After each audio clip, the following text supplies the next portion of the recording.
Judge, at some point when you were at Allwine, you decided to apply for the Court of Appeals. Can you tell us about that process and coming to that decision? Well, I guess that takes us to the early 1980s. I had become a partner at the firm of Allwine Conley by that time, had a really nice practice. I was on the board of the Legal Aid Society. I was on the executive committee of the City Bar Association, innumerable other activities that really enriched my professional life. And I have to say, looking back, that it must have been a moment in time for a woman. Because we've spoken earlier about the early 60s when I became a lawyer, and that, I would have to say, was a moment in time for a woman. Dreadful. Woman lawyer. By the early 1980s, people had awakened to the fact that there was more than one gender for high positions within the bar and maybe even the judiciary. You can't be a litigator for a long time without sometimes yearning to be on the other side, although I say my professional life was quite satisfactory. And I can't remember what the first call was. There were two. One was from my then friend Arthur Lyman, a great New York City trial lawyer, great public servant, just great, great, great. Arthur called me one day because my practice had been a lot in the federal courts. Arthur called one day, and this must be 1982, 1983. He was on a panel looking for judges for the Southern District. And he called one day and said, "Get your papers in right away." That was one call I remember. The other, I had said a call. It wasn't quite a call. It was coming back from lunch one day and finding on my desk the application form from the commission for nomination to the Court of Appeals. I'm not using the exact name. I remember opening that envelope and thinking, wow.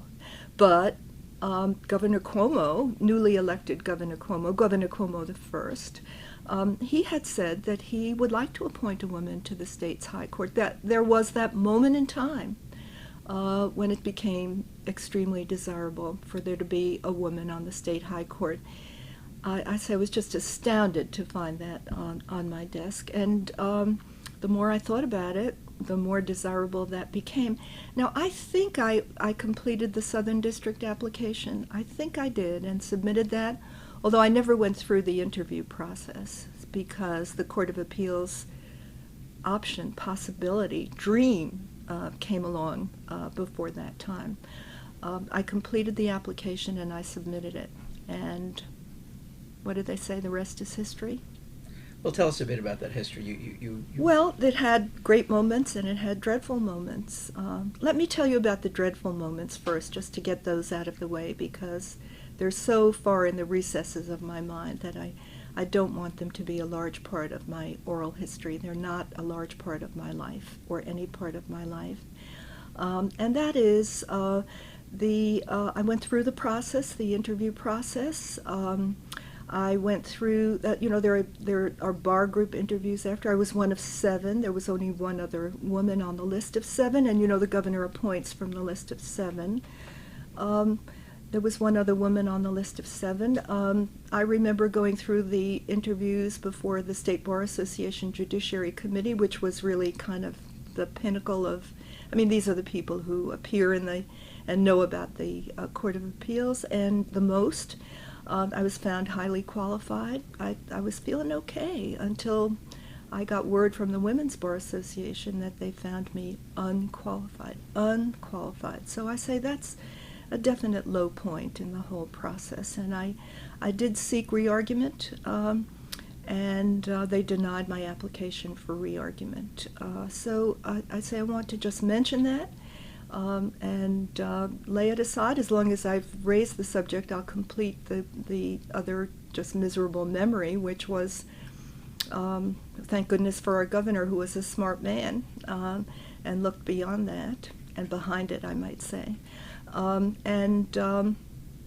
After I was seated on the Court of Appeals, so this would have been September of 1983, I had a call from the president of the Women's Bar Association, who was a resident of the city of Albany, asking if she could come visit me. I thought, how nice, she wants to say something kind of conciliatory. And I welcomed her to my chambers, and good grief, the woman came to tell me that there was nothing malicious about their assessment. They really did think I was unqualified. I said, well, thank you so much. I'm so pleased to hear that from you. So with that, if you don't mind, I'd like to set that whole chapter aside, because I think I've just come back from a weekend where I've been honored by the National Association of Women Judges. I've certainly been honored enough by the women lawyers. I said just as soon pass that over, because that was the nadir of the entire process, beyond question, nothing close to it. Nefarious and a nadir. The rest of it, I remember a really fine process, and all of the various interviews, and learning ultimately that I was to be the governor's choice, which was just off the charts. Great, absolutely great. I can't imagine any better news. I say it so thoroughly obscured the Southern District of New York. I never thought about it again until the day I had to leave the Court of Appeals, when I thought, there are some people considerably older than I am still sitting on the Southern District of New York. But no, I don't have a single regret about the 25 years, 3 months, 19 days, and 12 hours that I spent at the Court of Appeals of the state of New York. Do you remember when and where you were when you learned that you'd been selected? Absolutely unforgettable. I was at my office. I was in the office of the senior, one of the heads of the firm, senior litigating partner, my beloved late partner, Jack O'Donnell, and the phone rang. It was for me. It was the governor's office. I'm going to tear up. They said, be down here at noon. This was in the morning. You're the candidate. The governor's going to announce his nomination of you, and don't tell a soul. I remember those words because I hung up the phone, and I called back, like when I regained consciousness, and I said, can I call my husband and my children, because I just didn't want, especially after what had gone on, I just didn't want anything to jeopardize this appointment. And they told me not to tell a soul. But the woman at the other end, maybe Ronnie Eldridge, I think so. So of course you can tell your husband and children. So can I just go on a bit about the day? It was so unforgettable. This was in August of 1983. My husband was in charge of gathering our 3 children. Now, my daughter was no problem. She was working downtown at a brokerage firm. I think she had just finished high school and was on her way to Amherst College. Yeah, I think so. And I had my 2 sons were at a day camp. They were counselors at a day camp somewhere in New Jersey. So Stephen's job was to collect them and be at the World Trade Center at noon for this announcement. He got both boys. He got clothing, appropriate clothing for them, suits and ties and all of the above. And I was down. Now I wasn't there at that moment, so this is hearsay testimony. But they got into the elevator at the World Trade Center and started rapidly changing the boys' clothes from their camp clothes, and discovered at that moment that they had lost the tie that they had that Stephen had taken out for Gordy. There was no tie, and Stephen looked around the elevator, and there was a man there. And Stephen pointed to him. He said, "Quick, I'll give you $20 for that tie." And the guy started taking off his tie and said, "This must be candid camera." And I have that tie, and I think the guy made a $19 profit. But that's how they showed up on the whatever top floor where the governor maintained his office at the time. I seem to recall he was involved with some rabbinical group, and they were negotiating something about the Get Law, or something like that. But then all that got interrupted, and the governor made his announcement of my selection. So it was a totally joyous day, and just a beautiful story in the Times, with one thing that turned out to be unfortunate, and that is the reporter heard me tell my husband when the lights died down, I'm not cooking dinner tonight. I thought that was a funny thing to say, but he put it in the paper, which really upset the lady at home who did cook dinner. She said, "How can you say this? You never cook dinner." But anyway, I do remember that about the day too. But everything went so beautifully. After the nomination, I had, let's see, I guess two events I would tell you about. Of course, there was the Senate confirmation. It was glorious. I don't think Senate confirmations, and I'm not just talking about the federal ones, are the same anymore these days. Even in Albany, there seem to be divided votes. But when I first came up for the Court of Appeals, I remember sitting up in the Senate chamber, and there were nothing but praiseworthy remarks from everybody and a unanimous vote of confirmation, and it was another glorious day. And the second thing I was going to tell you about was my first visit to the Court of Appeals. Probably right around that time, we were in Albany, and the then clerk was Joseph Bellicosa, who later became my colleague. He showed me through the building. He showed me the conference room where I would be sitting, so I got my introduction to the court. And I then had to find a place in New York City. You know, the court, the 7 judges maintain home chambers and then travel to Albany for the session. I was determined to have my home chambers. My office was at 299 Park Avenue. My late husband, with the Proskauer firm, had his office at 300 Park Avenue, and very frequently we would meet, and very, very frequently we would cross one another and miss each other, but the objective was that we would walk home together, have dinner with the children, and then go back to the office in the evening. That was kind of a pattern of our life. So I went out looking for chambers, a place to establish my chambers. The statute provided that the judge of a court of appeals shall have commodious chambers of his choice. Today now, I'm sure that's gender neutralized. I went looking around Park Avenue and 49th or 50th, which is where Stephen and I was at 299 Park Avenue, he was at 300 Park Avenue. And of course, everything was out of sight pricey. And wonderful Prakash Yerawedekar from the court system was with me and consulting with me about my chambers and what space I would need and all. And fortunately, the firm allowed me to, they had some expansion space at 299 Park Avenue. The firm was located on the 17th floor, had expansion place on the 16th floor, and they allowed me to sublease that from them for a while until I found my own chambers and had them furnished. So this is all what was going on in August and September, and I did locate an affordable space at 230 Park Avenue, which says Grand General Building. It's right near Grand Central Station, became the Helmsley Building. I found some space there. At the time, the World Trade Center had just been completed, and the state was moving into it. The state occupied half of the space at the World Trade Center. So they were busily trying to unload that space at 230 Park Avenue, which is where many, many of the agencies had been located. And I was able to take over space of some energy agency. One thing I remember was that every single light bulb had its own turn on and turn off, its own switch.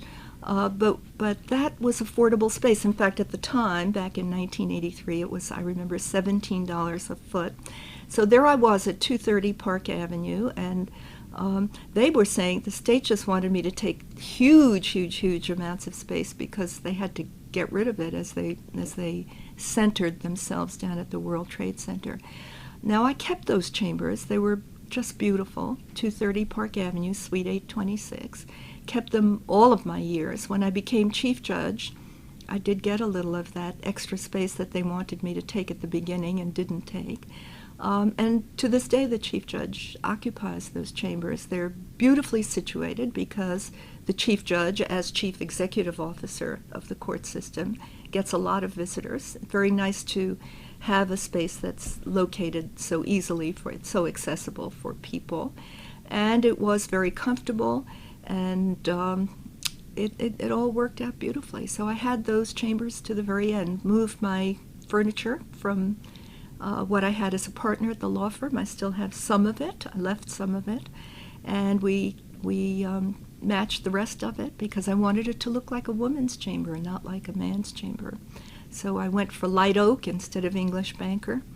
And they were very happy years in those chambers. So the day came, September 12, 1983.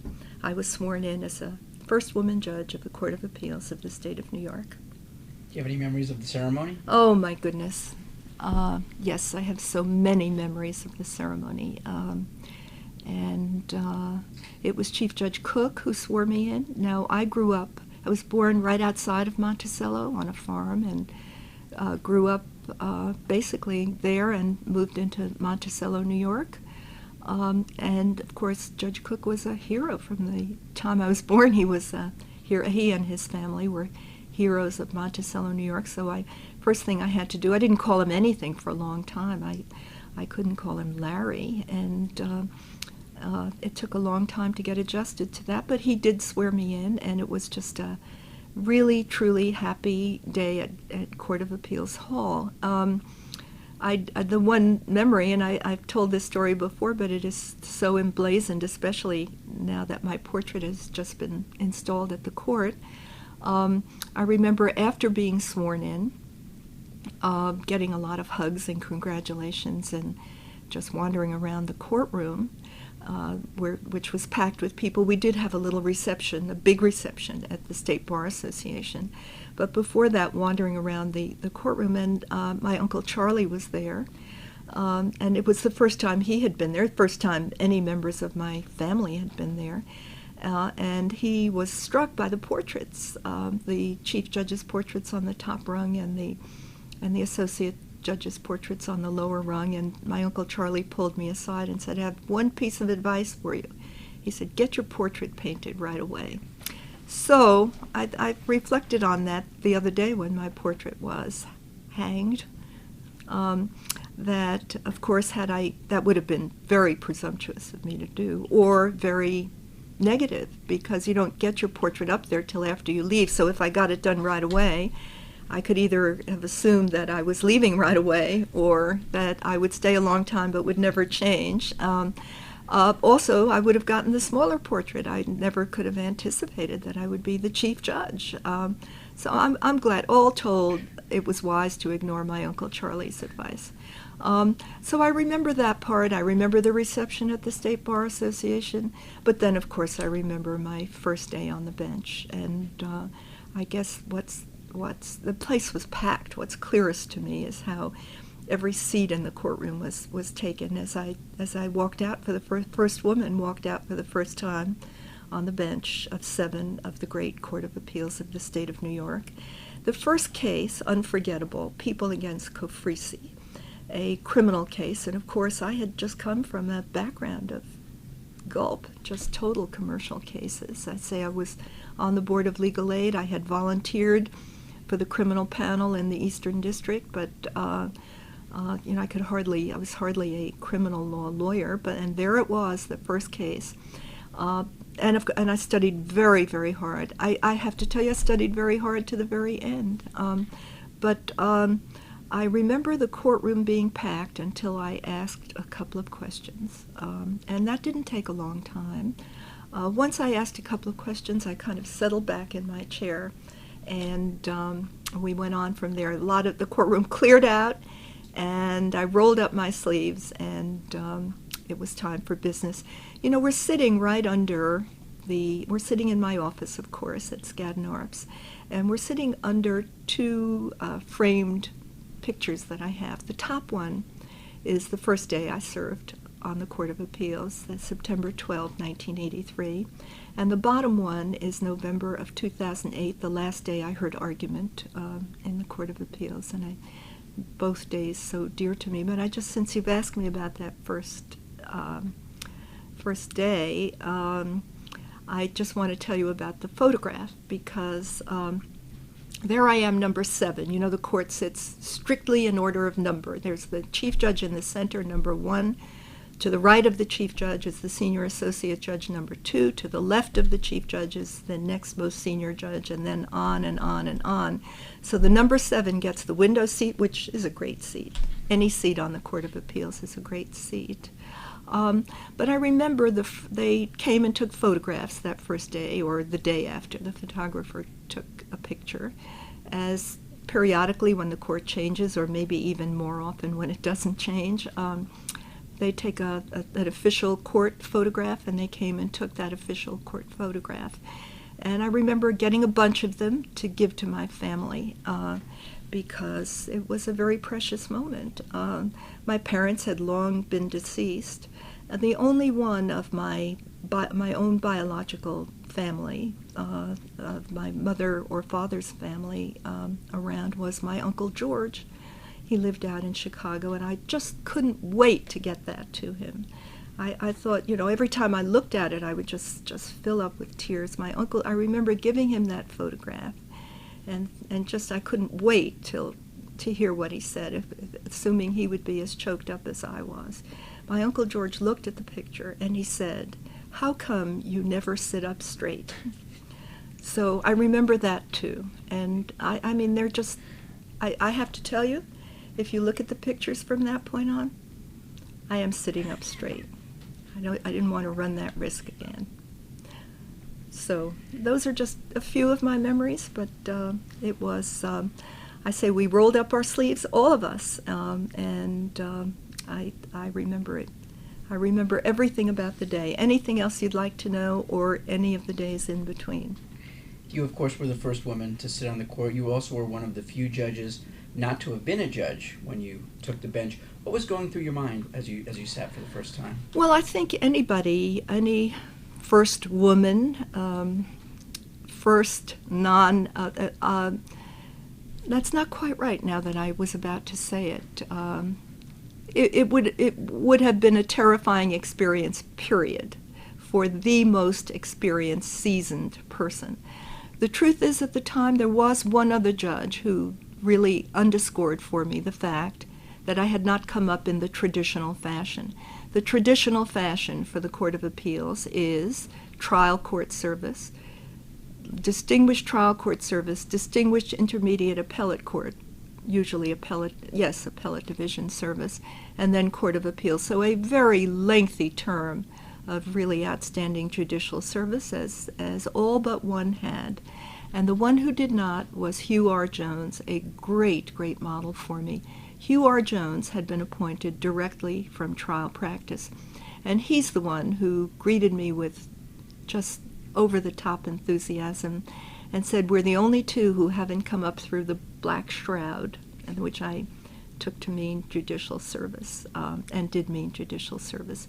But just to linger for a moment, of course, being the first woman, I was really terrified not to, I was being judged as a woman. I was very concerned that my conduct and my performance should reflect only the greatest things about women, and that there should never be a single doubt that we were anything less than all of us totally equal to the task. So that was a concern, and that that did cross my mind many, many times. Then there was the fact that I didn't come up through the traditional route. In fact, probably if I listed all my cases, while I did have some experience in the state court system, considerable experience in the state court system, my trial experience was more in the federal courts than in the state courts. I did find, however, comfort in the experience that I had as a litigator. And the point I want to underscore here is that I think the High Court is very well served by diversity of all sorts. We should reflect society. We should reflect the practice. It's very good to have people who have been lawyers, long-time lawyers. Very good to have an academic. Very good to have people who have come through different channels of the profession to reach the state's high court. Now, for me, I said it bore on me that I was a woman, and I wanted to distinguish myself as a woman. I thought as a litigator too, I had a special perspective. I found comfort in my goodness, I've written 1 million briefs as a lawyer, and writing briefs, structuring arguments, and all. I had a little different exposure from my colleagues. But one thing I swore and lived true to the end was I know what it's like to stand in the well and make argument to a court. It's terrifying. And I vowed that I just was never going to embarrass a lawyer or just kind of wring a lawyer's neck or anything like that, because I know what it's like to be standing there. And it's scary. And I do remember in all the years just one time when I asked a question, and it just stopped a lawyer dead cold, and all I wanted to do was get off my seat and go down there and hug him and say, I didn't mean it. But so I think I brought on the plus side the experience of having been a litigator, having been in the battle. I think that was a very, very fine experience. And the court benefits from diversity. And right now, Judge Smith came directly from private practice. Judge Reed had been a judge and then presiding judge of the Court of Claims. But I guess Judge Smith is the one and in fact I knew him very well in private practice. We had a long litigation together. So I had at least those two things, burdens on my mind, starting September 12, 1983. One, that I should do women proud, and second, that I should do litigators proud, and maybe first, above all, that I should do myself proud, because I try to hold myself to a high standard. How were you received when you got there? How was I received? I was 45 years old, first woman on the court. Those gentlemen, I say if there's any advantage I didn't take of them, I regret it, because they were so nice to me. They were so wonderful to me. They just went out of their way to be kind and accepting and enthusiastic, and I should break the group down a tiny bit, because when I came on the court at an unusual time. We may be heading for it again. I haven't done the calculation. But when I came on the court, the retirement age is 70. There were 4 judges about to be 70. Within a year after I was on the court, I was number 3. I was seated to the left of the chief judge. A year, maybe 2 years at the most. But Judge Cook, Judge Jones, Judge Cook, Judge Jason, Judge Jones, and Judge Meagher, in that order, were either 69 or 70. They were about to go off the court. It was so. Could they have been more gallant? Could they have been kinder, more loving, more attentive to me?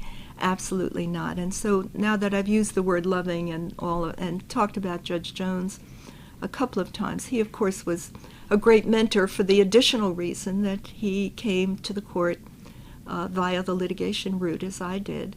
But we had dinners together, the 7 judges, and that you just never miss dinner. Never miss dinner. I think that's loosened up quite a bit now, especially given I think there are at least 2 judges who come from the Albany area. At the time, we all came from other places, so everybody had to have dinner out, and we were together every night we were there. And by the way, every night at the time started on Sunday, because at that time it was before the cert jurisdiction, and so my first 2 years, we had 800 cases, and we would arrive on Sunday and have arguments Monday, Tuesday, Wednesday, Thursday, and Friday of 2 weeks.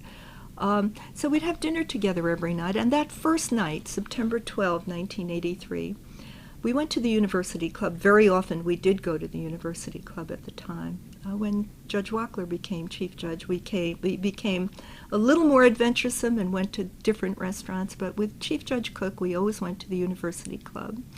And we were seated around a round table, much like the table I'm seated at right now, and chatting away. And I say this was my first day as a Court of Appeals judge.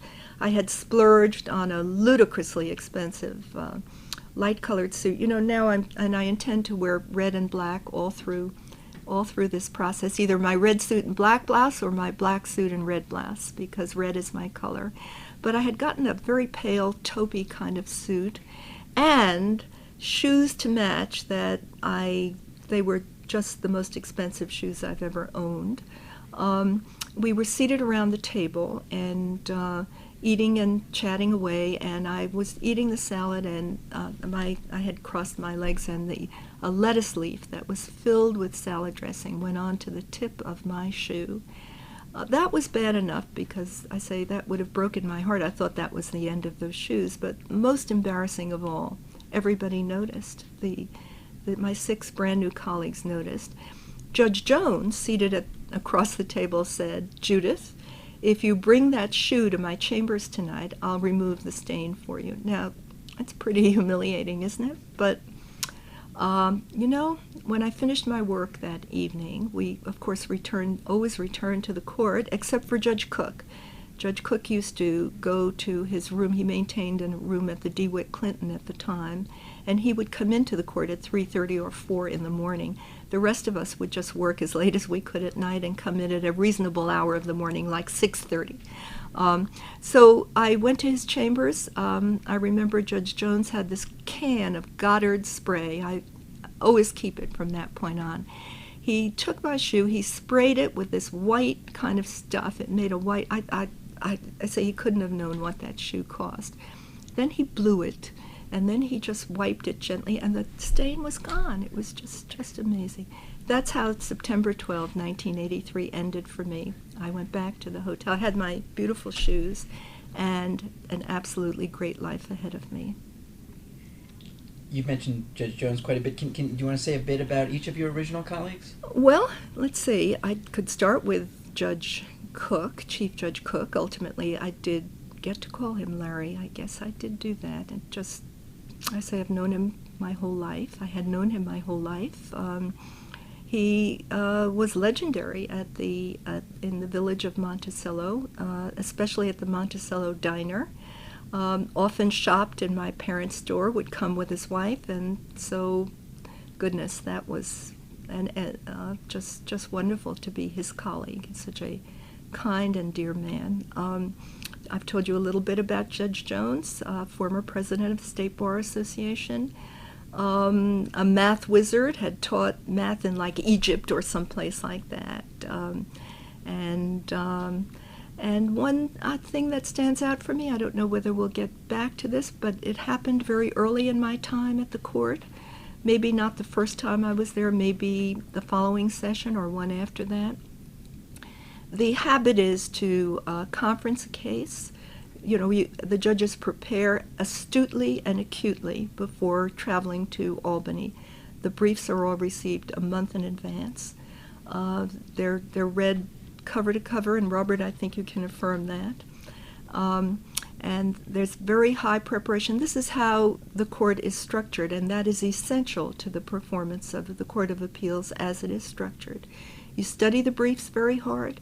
You go up to hear the oral argument. The oral argument is the first time you hear concerns that your colleagues have about the case. Otherwise it's a totally in chambers with your law clerks process. But when you go to Albany, you're more or less prepared to vote on a case. There may be a few open questions. There were times that I wasn't 100% sure, but you do prepare intensively for those oral arguments up in Albany, because being prepared means that you can have an intelligent exchange with the lawyers. And being able to vote the next morning means that the court will be able to get its writing out, the case decided, by the very next session. I can't think there's another court like that.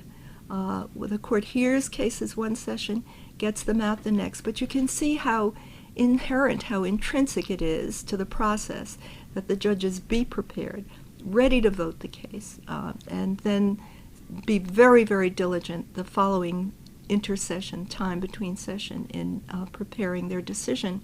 So it was one of our first times there, and I say my head was swimming given all this criminal jurisdiction, and which was really new to me, a lot of administrative law. I remember a restitution case, and Judge Jones, we're talking about Judge Jones, he was on the American Law Institute committee on the law of restitution, pretty oblique subject. And we voted the case the next day after it was argued, and it scared me to death that I was on one side with a good substantial number of the judges, but Judge Jones was on the other side and reported very persuasively for the other view, but I held the court. I held the majority. Now, when you are the reporting judge and you hold the majority, you get to write the decision. So I went home from that session in Albany prepared to write the decision in that restitution case. We came back from Albany like on a Friday. I told you we'd go up on Sunday and come back home Friday evening.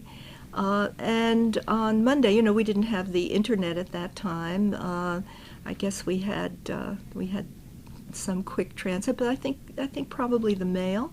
I had Judge Jones's dissent.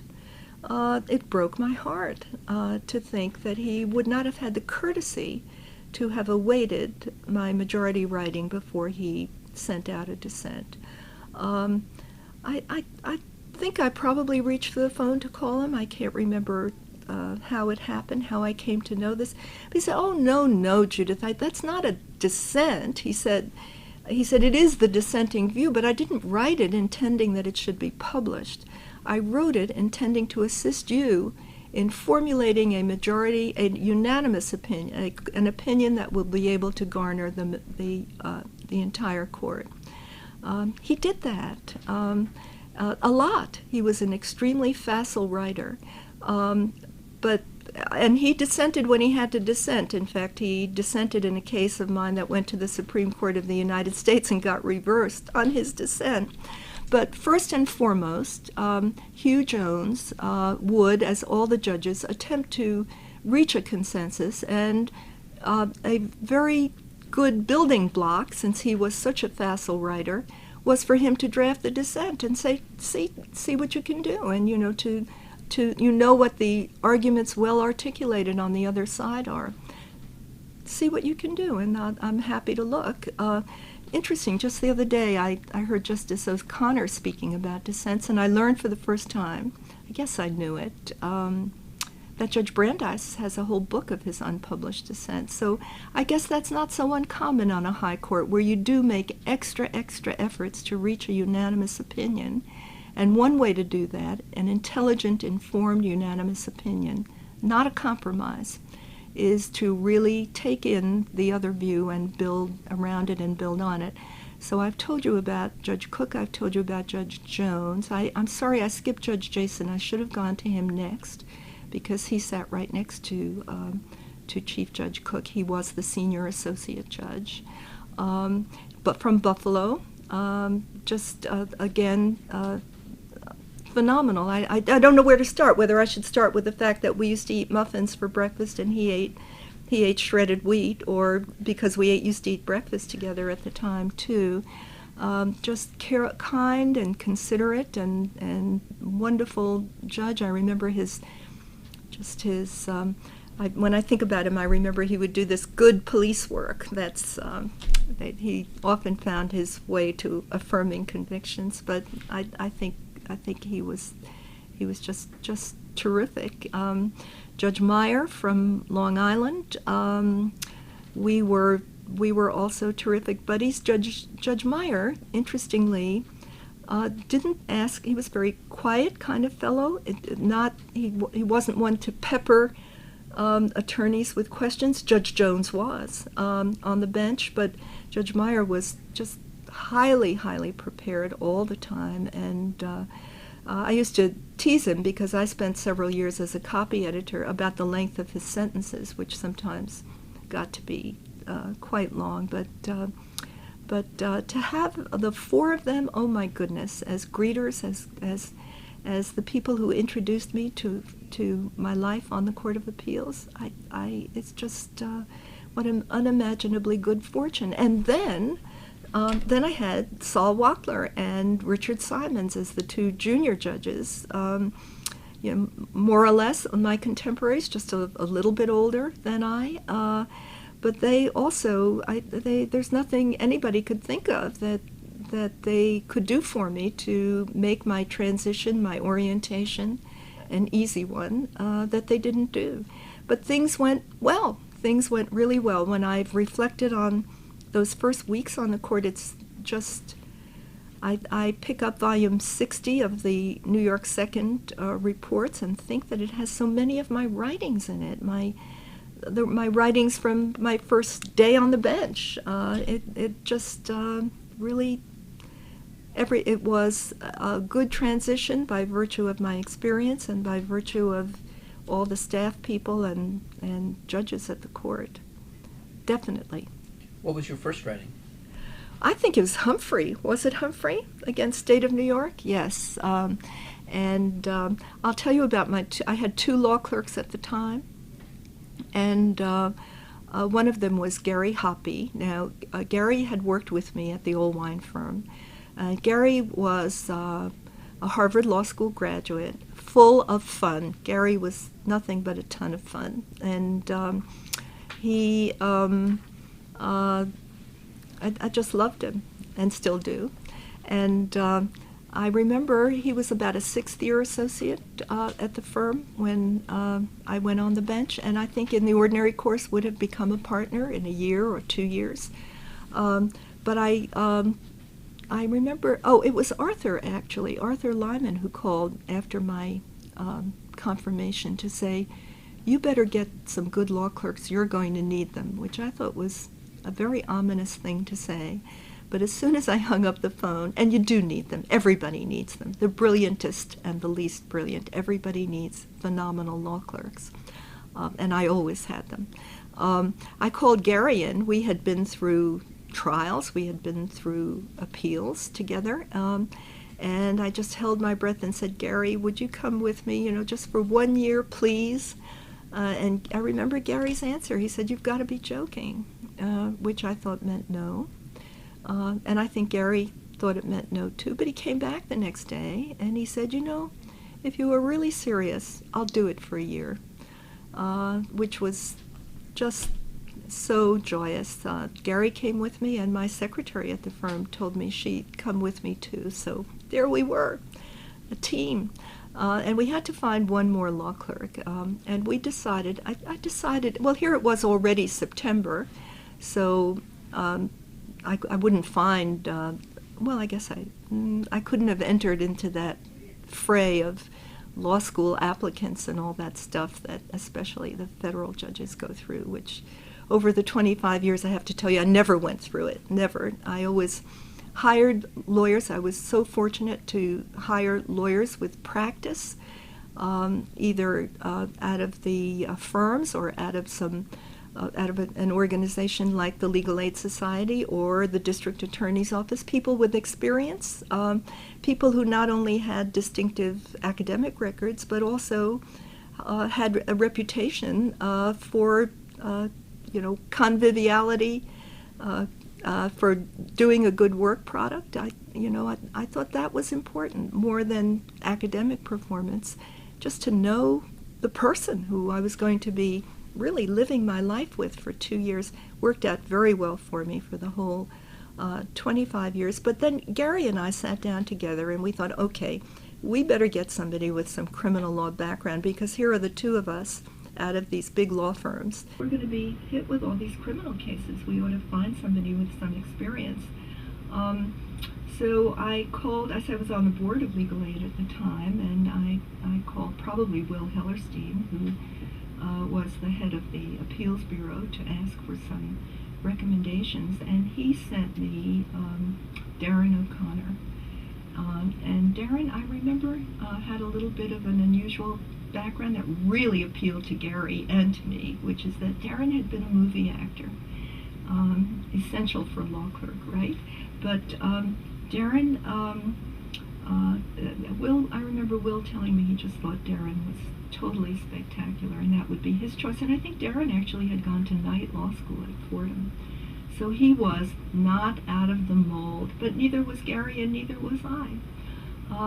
And we thought, we interviewed Darren, and we thought he had a great sense of humor, so we got Darren. He signed on with us, and those were my first law clerks, and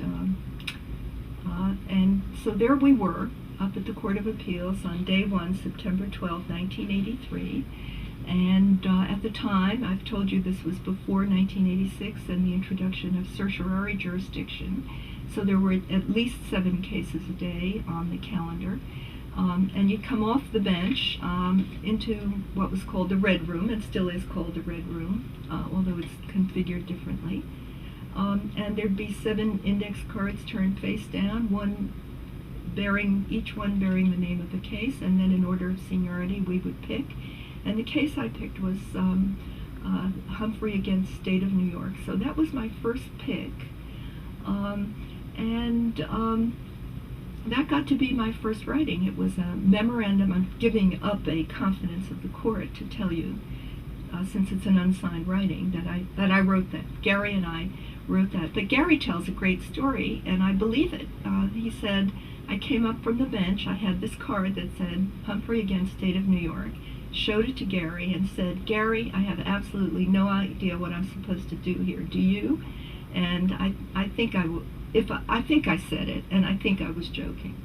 And to some extent it was true. But Gary and I, when there's a memorandum opinion that's going to just a little thing that isn't controversial and all that, I've told you that you report the person who has the card the next day reports the case at the conference, and I think I reported it to a firm, and I had a unanimous court, and it wasn't a big deal. The case wasn't a big deal. So what Gary and I decided we would do would be to circulate a draft memorandum among the 7 colleagues and see how it went. Say it didn't seem to be a very controversial proposition, so we got our memorandum out, and lo and behold, it was received with great applause, and it was marked TD. So there are various things that can happen to a writing when you're in Albany. If something is written so closely to the time that it was argued, it will be held over to the next session. The court would not, unless there were some enormous emergency, put a case down so quickly. You would want the chance to think it over, look it over, just take your time. I mean, after all, it's going to be in the books for a long time. But TD means tentatively down, which means we think it's okay, but we'll hold it to take another look. So this case was marked tentatively down. It is probably my most cited writing for the Court of Appeals, standing for the utterly unsurprising proposition that findings of fact that are affirmed by the Intermediate Appellate Court are beyond, with support in the record, are beyond the power of review of the Court of Appeals. The Court of Appeals won't, if it's a firm finding of fact, is just, we're not going there. And I think that's been cited hundreds of times. And it is absolutely my most cited writing. So it went down. The following session in October it went down. But others did as well, because we took home with us several writings. I will never forget coming home. I've told you what the general design was, to study hard, be prepared to vote the cases, come home with writings, prepare drafts, get them circulated. Next time we're together, get those opinions down. You just don't mess around. That's what you're there to do.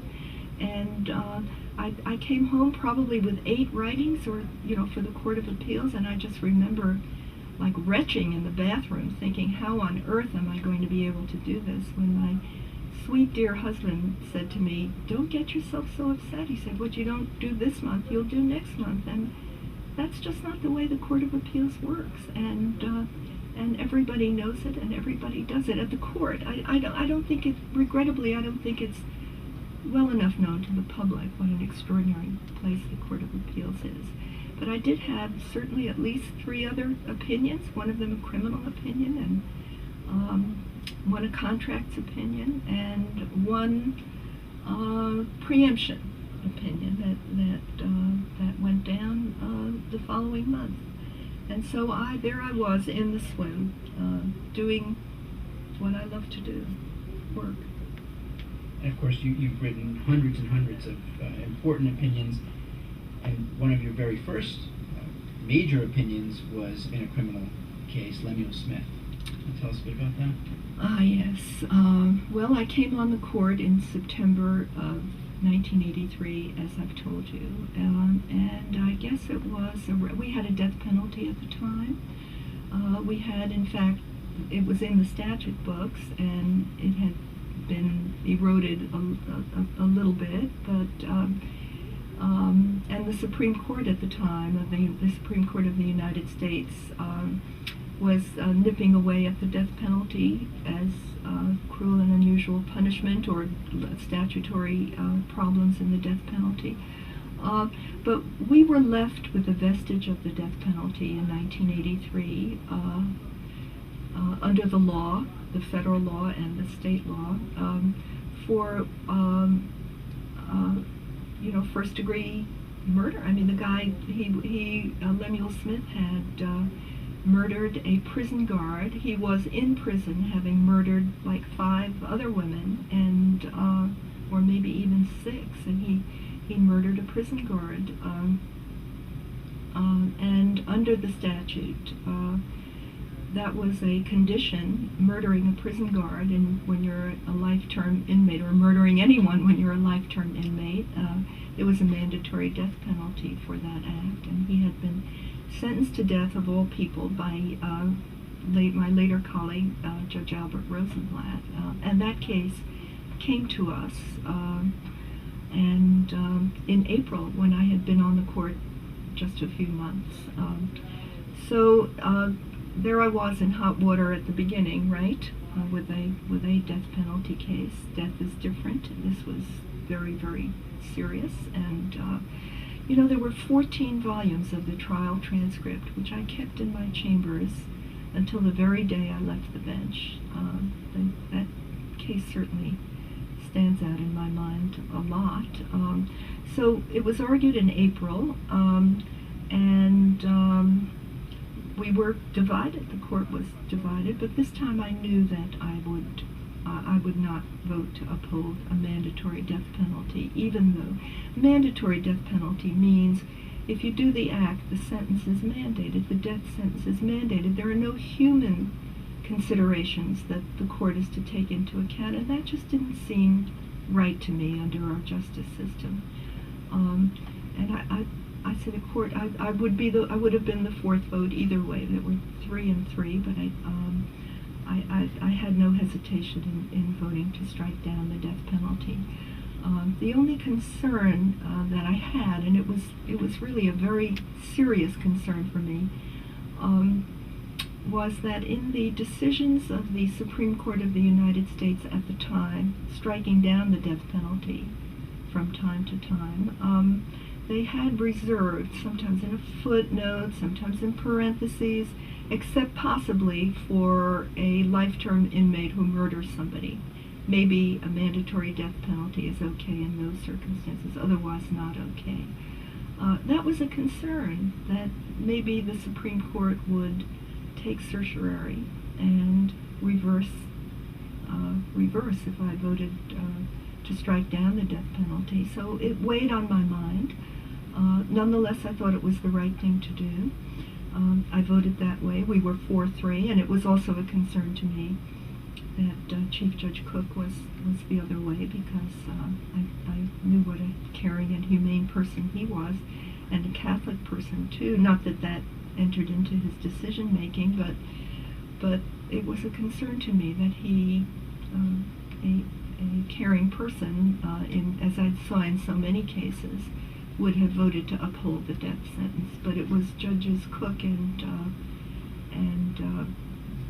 Simons and Jason who were to uphold the death penalty, and the rest of us were to strike it down. And so that went out.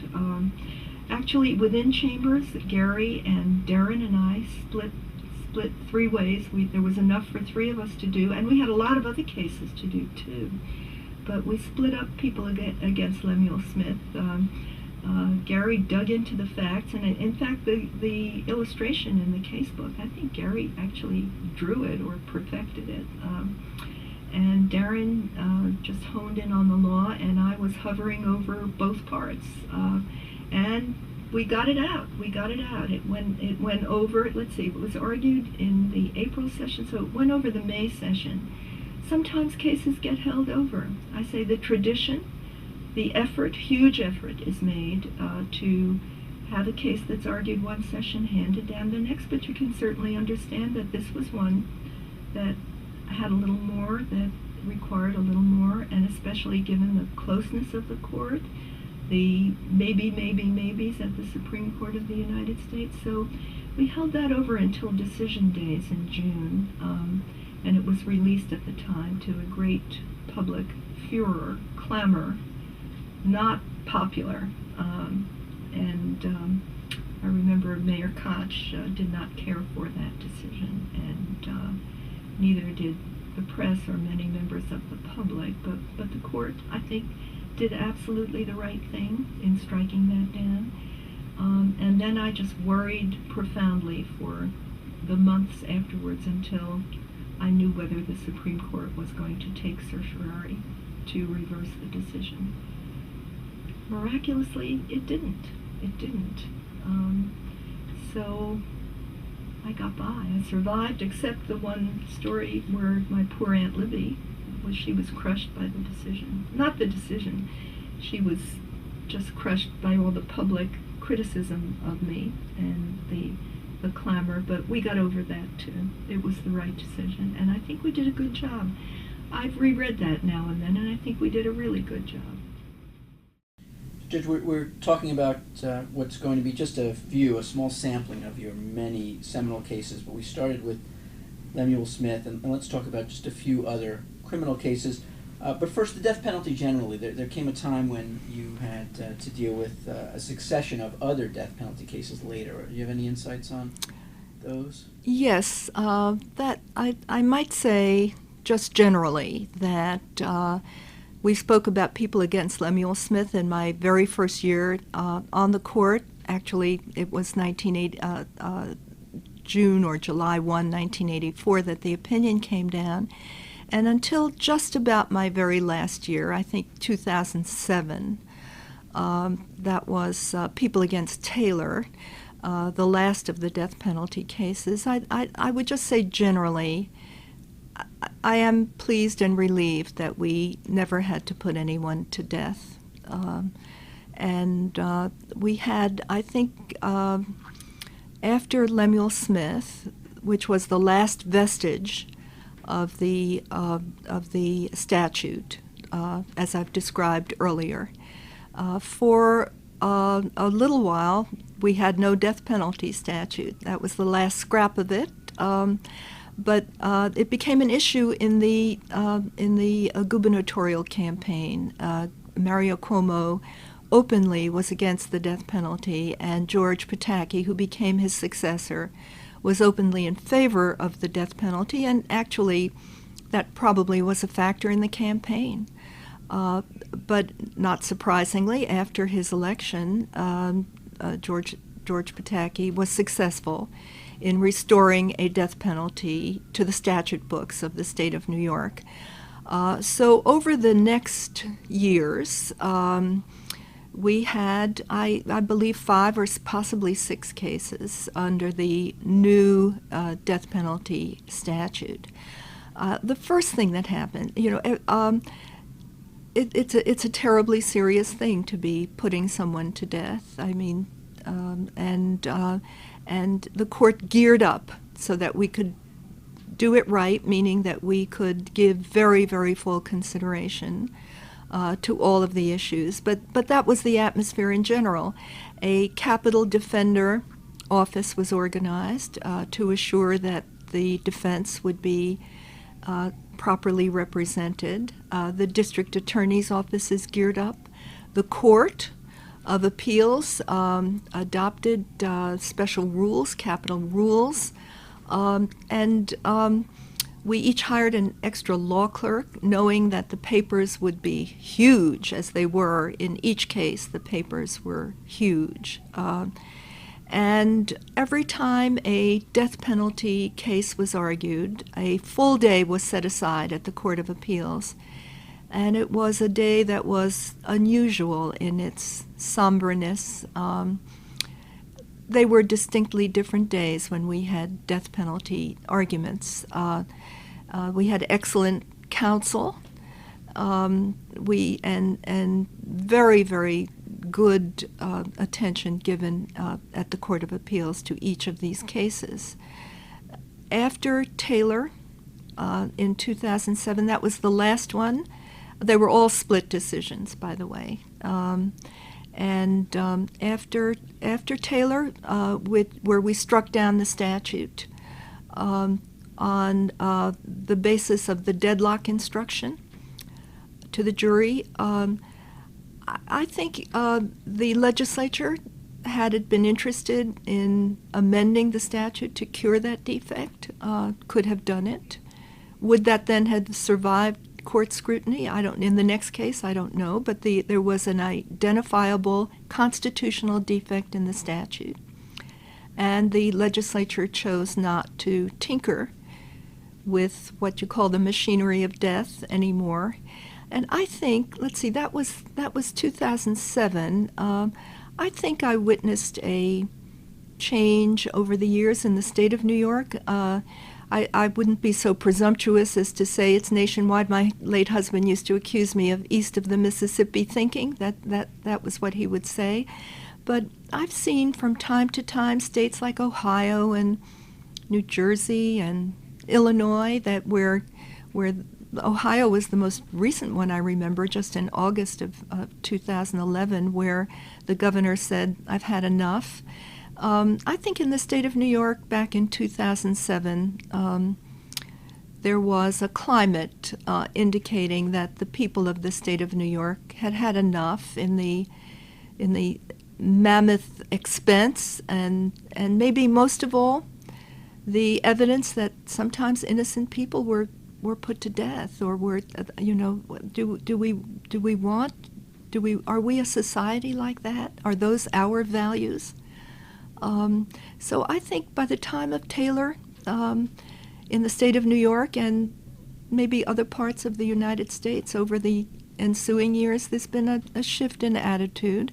Then I see Rick Perry cheered in Texas, and I see someone put to death where there's evidence of his innocence, and I think maybe that is east of the Mississippi thinking, but I'm proud to live east of the Mississippi.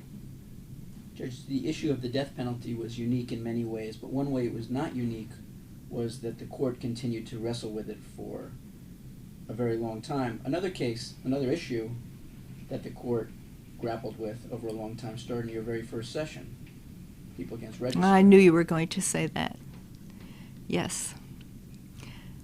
Oh my goodness. That was as you say, in the very first session, within the first two that start week of September 12th, week of September 19th. I can't remember which.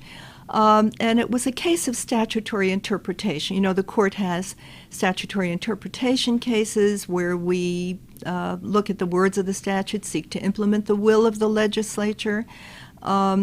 There are common law cases, a judge-made law, where and then there are constitutional cases. This was a case of statutory interpretation, and the statute was about the crime of depraved indifference murder. It was the first time in my life I had encountered that statute. It's the highest form. There's intentional murder, which is at the top of the list of intentional acts of murder. And then there's depraved indifference murder, which is at the top of the list of non-intentional acts of murder, reckless kind of acts of murder. And so we were, for the first time in a very long time, being called upon to construe the words of that statute. Now, it's really an interesting exercise in taking the words drafted in the abstract by the by the legislators and giving them meaning over the years in cases, sometimes decades later. When this came up, I say the court hadn't considered it in some time, and I was really, I just didn't know what to, I didn't know how to come out on it, and again, it was one of those 3-3 divided courts, heavily 3-3 divided courts, except this was a time when I just didn't know which way to go.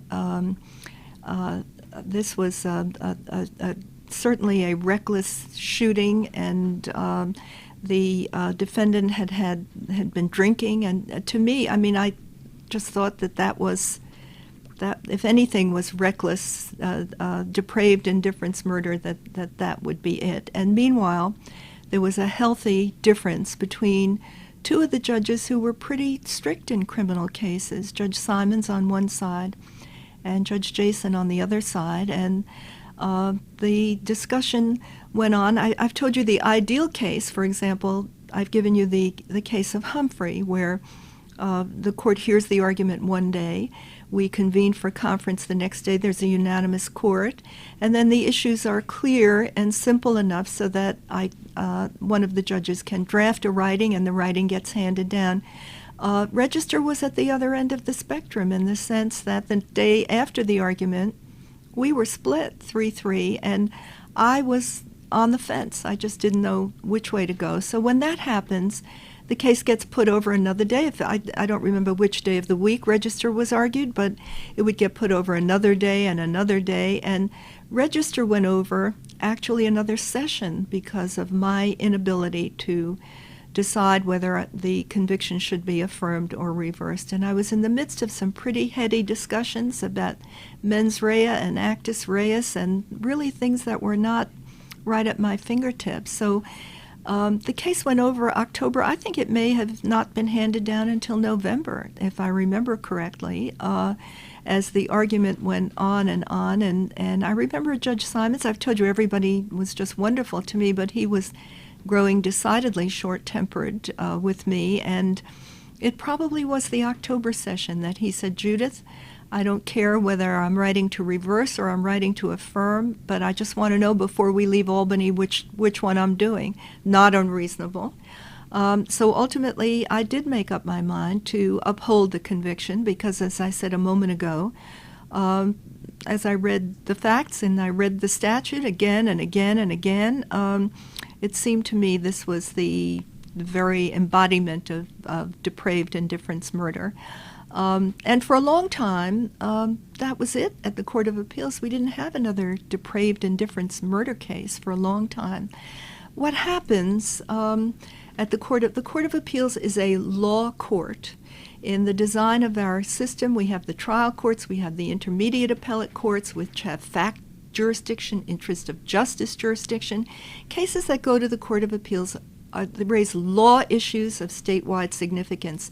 The idea being that the court will settle the law, and that then parties will know. Parties will know whether their conduct, which side of the fence their conduct is on. They know how to guide themselves and how to behave. And what I've discovered, and I saw this many times in my tenure on the Court of Appeals, is whichever side wins, then hair by hair carries out the proposition just a little bit further and further and further.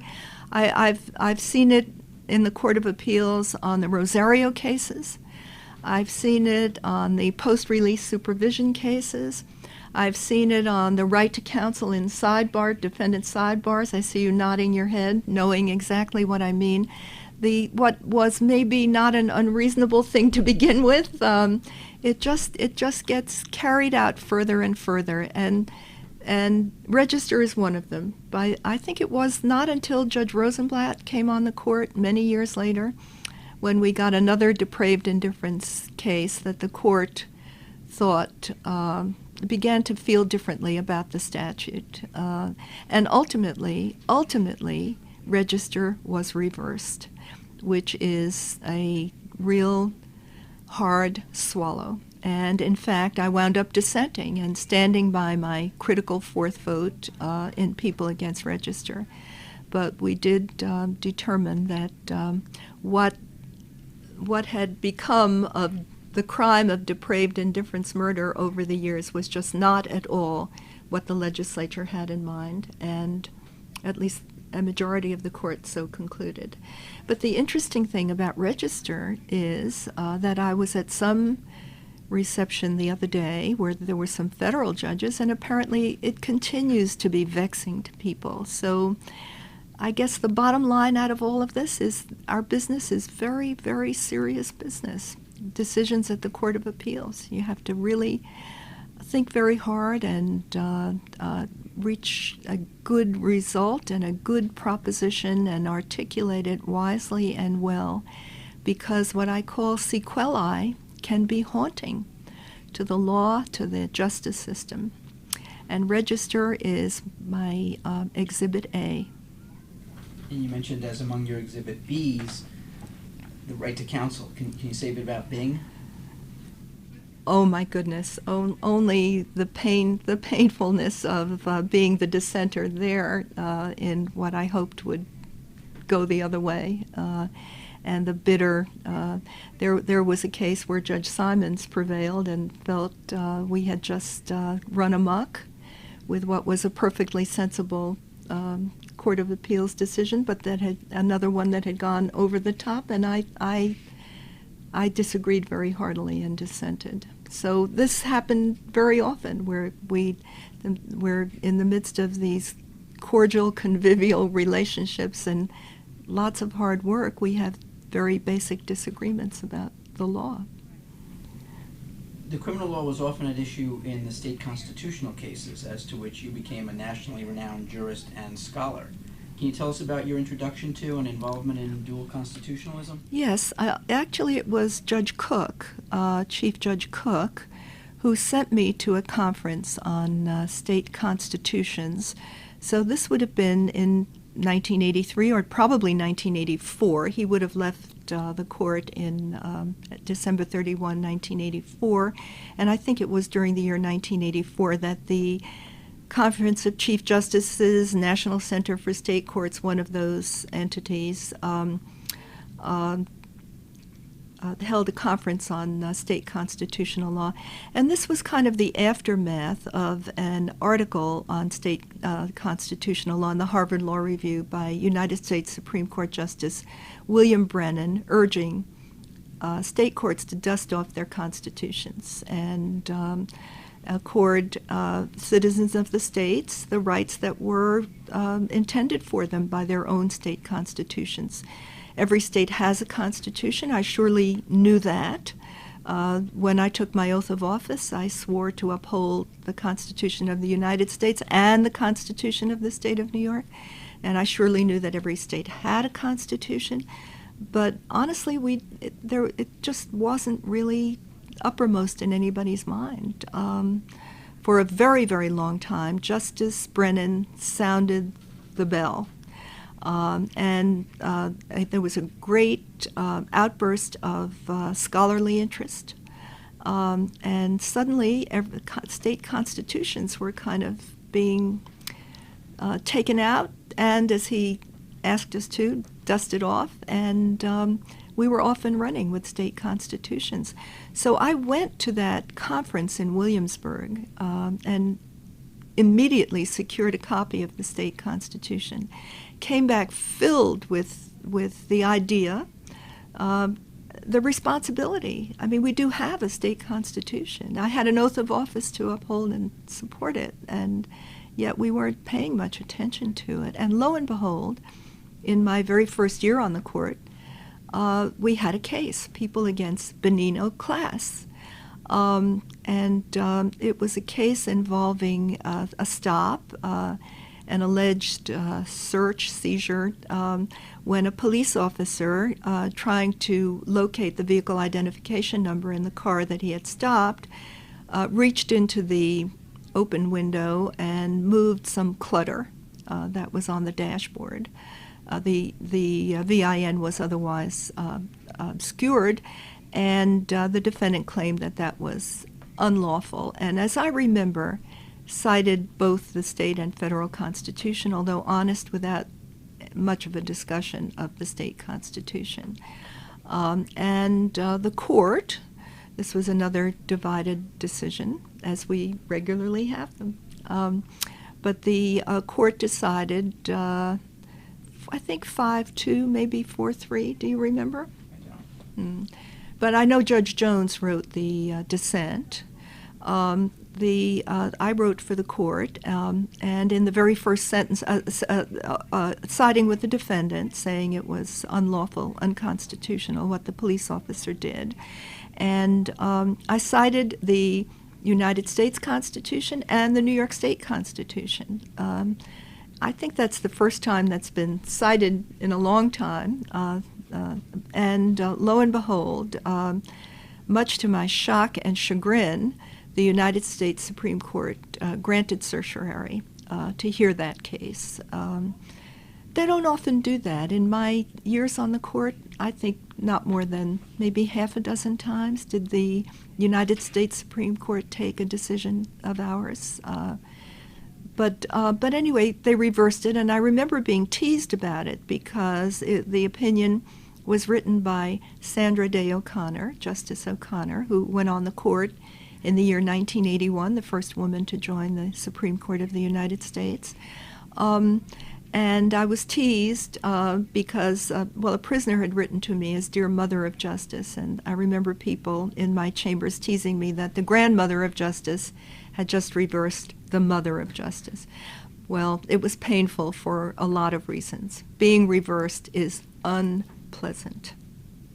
But what they did, what they had to do, since we decided under the federal constitution and the state constitution, what they did was to remit the case to the Court of Appeals, or remand, I don't remember what words they used, to us, back to the Court of Appeals for consideration of the state constitution.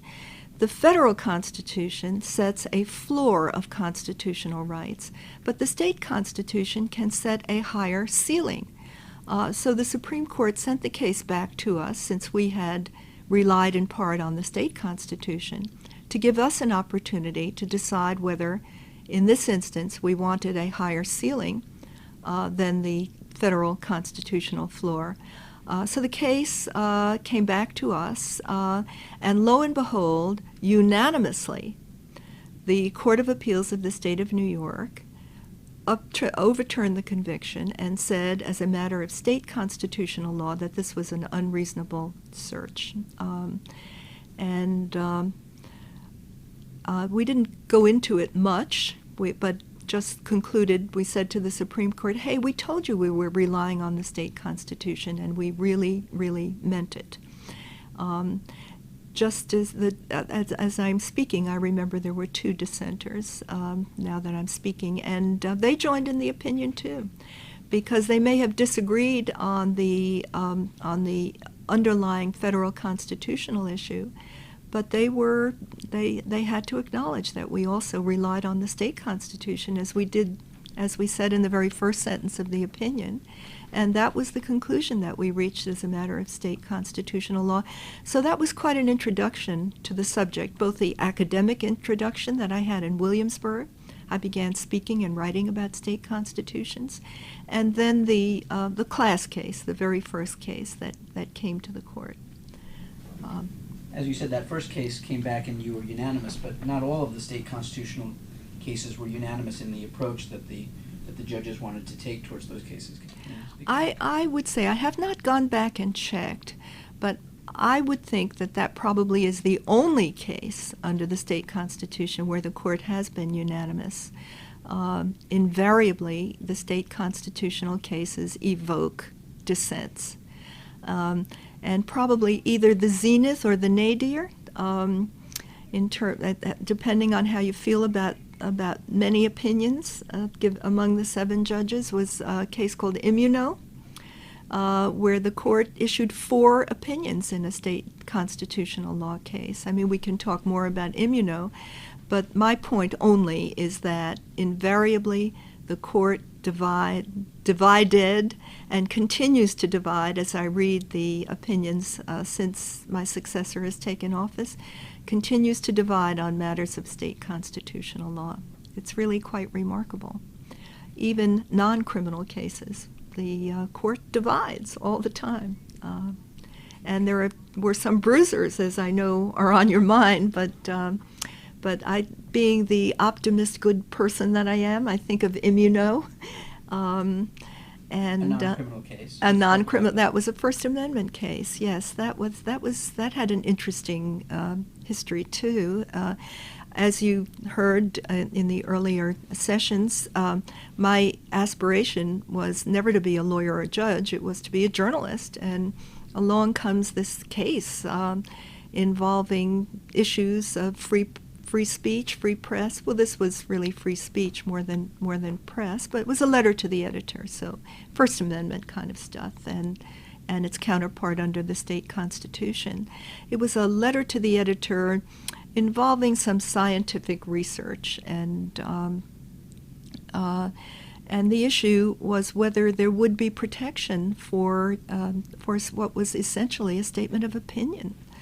I got the first round in our court on Immuno, and felt that was decidedly protected speech under the Constitution. Maybe, again, I sprinkled the state constitution. Certainly, the lawyer didn't emphasize it much, and I do want to get back to that point about the bar and the performance of the bar in matters of state constitutional law. But the case went to the Supreme Court of the United States. I say we upheld the right of the letter writer to express opinion freely. That is our fundamental value of our nation. And I remember my late husband and I were vacationing in Switzerland. As we did in the month of July, we'd rent a house and use the house as a base and hike sometimes and travel sometimes in real paradise kind of vacation and read a ton. We would take, 150 pounds of books with us the entire Supreme Court term, all the law weeks for the whole year, and I was on the phone probably every day too during that period. Nonetheless, it was paradise vacation. But that summer it was interrupted by a call from my then beloved law clerk. I told you I've always had the best law clerks, Hank Greenberg. He called to say, "Judge, have bad news for you. The Supreme Court has GVR'd Immuno." Goodness, that was so sad. I didn't even know what GVR'd was, but the Supreme Court had, in an opinion written by Chief Justice Rehnquist, had decided, I think it was Milkovich, the case, and it bore on First Amendment issues relating to, they kind of narrowed the protection for what I thought was unfettered expression of opinion. And there was the petition for certiorari in Immuno right behind awaiting decision. What the Supreme Court does in a case like that, this GVR, is to grant, that means grant the certiorari application, the person who felt he had been defamed by the letter, got his application granted. But what they do is grant, vacate, and remand, GVR, meaning that they sent the case back to the Court of Appeals so that the Court of Appeals itself could take Milkovich and apply it, its newly trimmed down version of the First Amendment, could apply it to the facts of Immuno. So we got the case back. Again, we were, the thing about it is that everybody thought it was within the protection, some constitutional protection, this view of the letter writer. We just couldn't come together on what the ground should be, and so there are 4 separate writings. I have yet to see another case for a unanimous result with 4 separate writings, but this time around, the lawyer, and I said I wanted to come back to lawyers because the Court of Appeals, the highest state court, can raise the constitutional ceiling under the state constitution.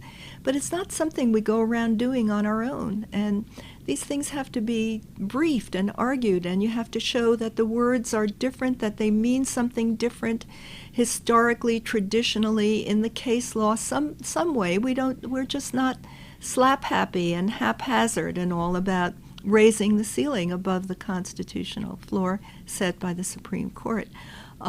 So in this case, the second time around, the lawyers went all out on the state constitutional law, and they made a fine case for immuno under the state constitution. I did get 3 of my colleagues to join in my opinion, so it is, when you have a vote of 4, it's not just the result, but it's also the rationale, and 4 judges voted for the rationale. But then 3 of my colleagues wrote separately, one thinking I had misconstrued something, and one thinking that the decision should be both federal and state, and my goodness, the most shocking of all was Judge Titone saying that you didn't need to get to the Constitution at all, that this should just be decided as a matter of state common law. So that's a standout in Court of Appeals jurisprudence for many reasons. But the state constitutional cases always evoked very lively controversy, and I notice the Weaver case, since I've left the court, not part of my court history, but part of my successor's court history. And I'm sure he, like many others, are waiting with bated breath to see what the Supreme Court of the United States does, because the Supreme Court, the Court of Appeals went out on the state constitution, finding that the conduct of the police was unconstitutional, unlawful, in surreptitiously installing a GPS device on the defendant's vehicle. And the Supreme Court has just heard argument under the federal Constitution, so we'll see what happens. But interesting, right? Very. Mm-hmm. Sometimes you had cases where the claims of civil litigants or criminal defendants were set against claims of freedom of the press. I'm thinking of cases involving the journalist privilege or the shield law, like O'Neill versus Oak Grove Construction or People Against Combest. How did your former career as a journalist inform your approach to those cases? Well, that's an interesting question that I hadn't. I knew I was writing as a judge. Was I also writing as a journalist? You've reminded me that probably a key to my success in law school was my being a journalist, having been a journalist, because I wrote my first note in law school on the journalist testimony of advocating a shield law for journalists, and it got picked up by some law review called the Intramural Law Review. I was using a different name, Judith Smith, so I shouldn't be saying all these things. I don't want anybody to go looking for this thing. But what I say, it was career-changing because when I was interviewed for the law review and they asked me if I had any writing sample, I produced this already printed article. So was I thinking as a journalist? No, I think when in facing those opinions, I must say it always pleased me to encounter them, probably even more than a uniform commercial code opinion, but a case. But how much did I think the values of press and free speech are just among the most fundamental of our values. So I think, and I always had a court, didn't I? You did, but in both of those cases, you came out for the right of the litigant to pierce the privilege and obtain the non-confidential information. Well, that happens. Throughout your career, the well-being of children and families has been of paramount concern, of course, and you've also developed a nationally recognized body of jurisprudence on those issues. Do you want to talk a bit about the matter of Jacob, Nicholson, and Hernandez? Those cases, as you might expect, are particularly meaningful to me, and maybe the most privately commented on case is Jacob. I mean, I've been in places where people have come up to me and said, thank you for Jacob. Jacob, of course, is a statutory construction case construing the adoption statute, the domestic relations law of the state of New York.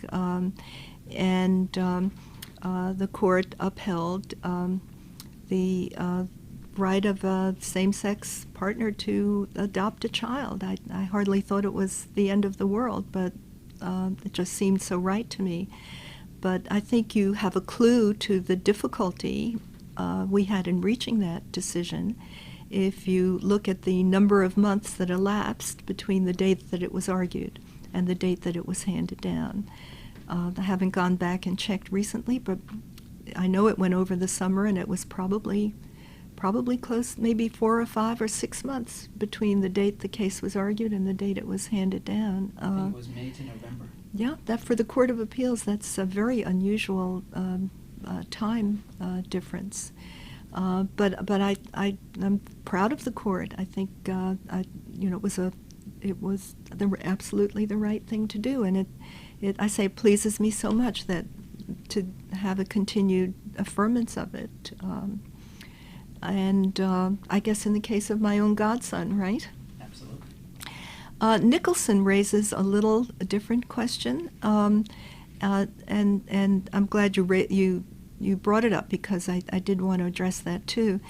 Nicholson concerned domestic violence, and you're right, that has been a great interest of mine. I'll put when you raised the adoption case, I'll put that in the class of justice, and the Nicholson case of just a good statutory interpretation that brought fairness and justice to the statute. But Nicholson was a case of domestic violence where the issue was certified to us by the Second Circuit.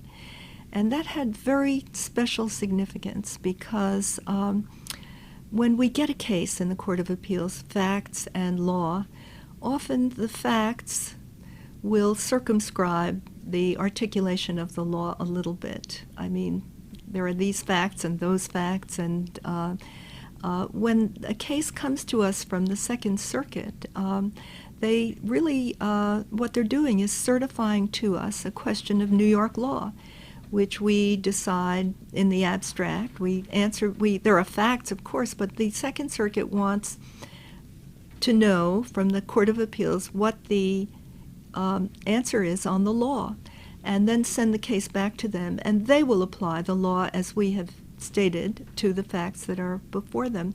So what Nicholson enabled us to do by just having that abstract question of law was to articulate a principle of law, proposition of law regarding domestic violence cases that had very, very widespread impact, probably more so than had we decided it ourselves. Had we applied it to the facts ourselves. It's had a really good life, I think. It's a very good proposition. And now Hernandez, Hernandez is my constant heartbreak because that I thought the state of New York, by the time the case came to us, it was unthinkable to me that we would not uphold as a matter of constitutional law the right to marriage. It's so fundamental. And I watched the Massachusetts court. And then a few others, and I thought surely New York State, that by the time it got to us, that we would issue a decision that would be of fortification of the proposition that would turn the issue decisively. And it was just incredible to me that it didn't, and that I had to do the dissent. So you've touched on a subject that's very, very dear to me when you've talked about the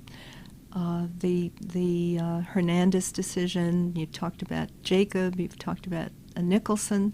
I want to step back a couple of decades, in fact, to the mid-'80s when Sol Wackler, well, not quite a couple of decades, when he became the chief judge, replacing Larry Cook.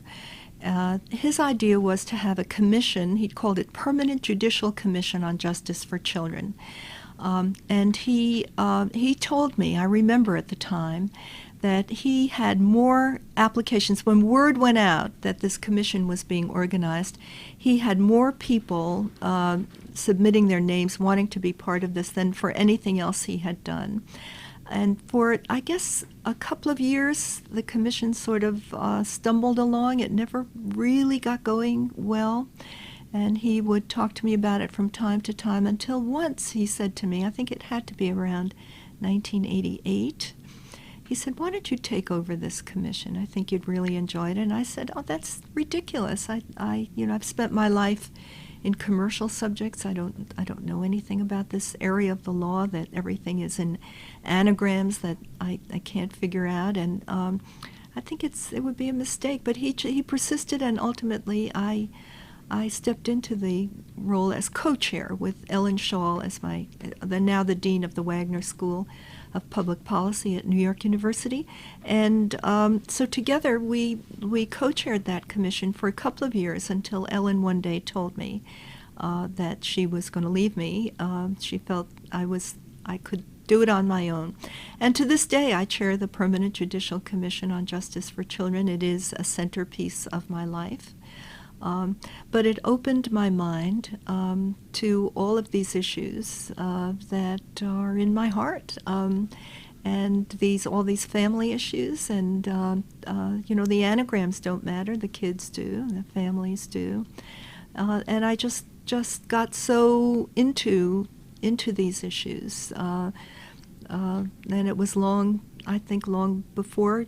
Well, I don't know the exact dates of some of these cases. Hernandez, I remember, but I did become very involved through the commission first, and then when I became chief judge, through my chief executive officer authority, responsibility, in trying to make life better for kids. So the children's issues, my goodness, I remember so many of them. I can't in particular give you the citations, but they were always tremendously important and moving for me, and then to have them in my chief executive officer capacity to this very day. I am very actively involved in the commission. We've done a lot to at first focus on issues involving children 0 to 3, like the children's centers, and focusing on expediting adoptions and permanency for children, which is so important in their lives. And we spent the first 10 or so years of the commission devoted to 0 to 3. And by then I was the chief judge, and the commission moved to adolescence. Today my interest is in keeping kids in school and out of courts, and in fact, yesterday and today, I've been running in and out where we're preparing for a summit, a nationwide summit that will bring together judges and child advocates and school officials, education people, to try to find ways to keep kids from getting to court, because once they get into court, and I don't mean to approve their adoption, I mean when they're arrested, when they're charged, when they're juvenile delinquents, that it usually spells the end of their productive and happy lives, and threatens everyone else too. So if we can do something to intervene constructively in their lives, I mean, it surely isn't the end of the situation to say keep kids in school, because there's so much else we have to do. But the truth, the fact, statistically proven beyond all doubt, is when kids are expelled, suspended, when they leave school, that really is a path to disaster. So if we can keep them in school and out of courts, I think, and find ways to do that, I think that's a very worthwhile thing to do. And that all got started for me the day I became co-chair of the Permanent Judicial Commission on Justice for Children. And if we can make their schools good, which brings me to the last case I wanted to discuss, CFE. CFE. That's hardly a case, that's like a chapter, right? Yes. Because we had it a couple of times. And we talked earlier about state constitutional law, a subject of enormous interest to me.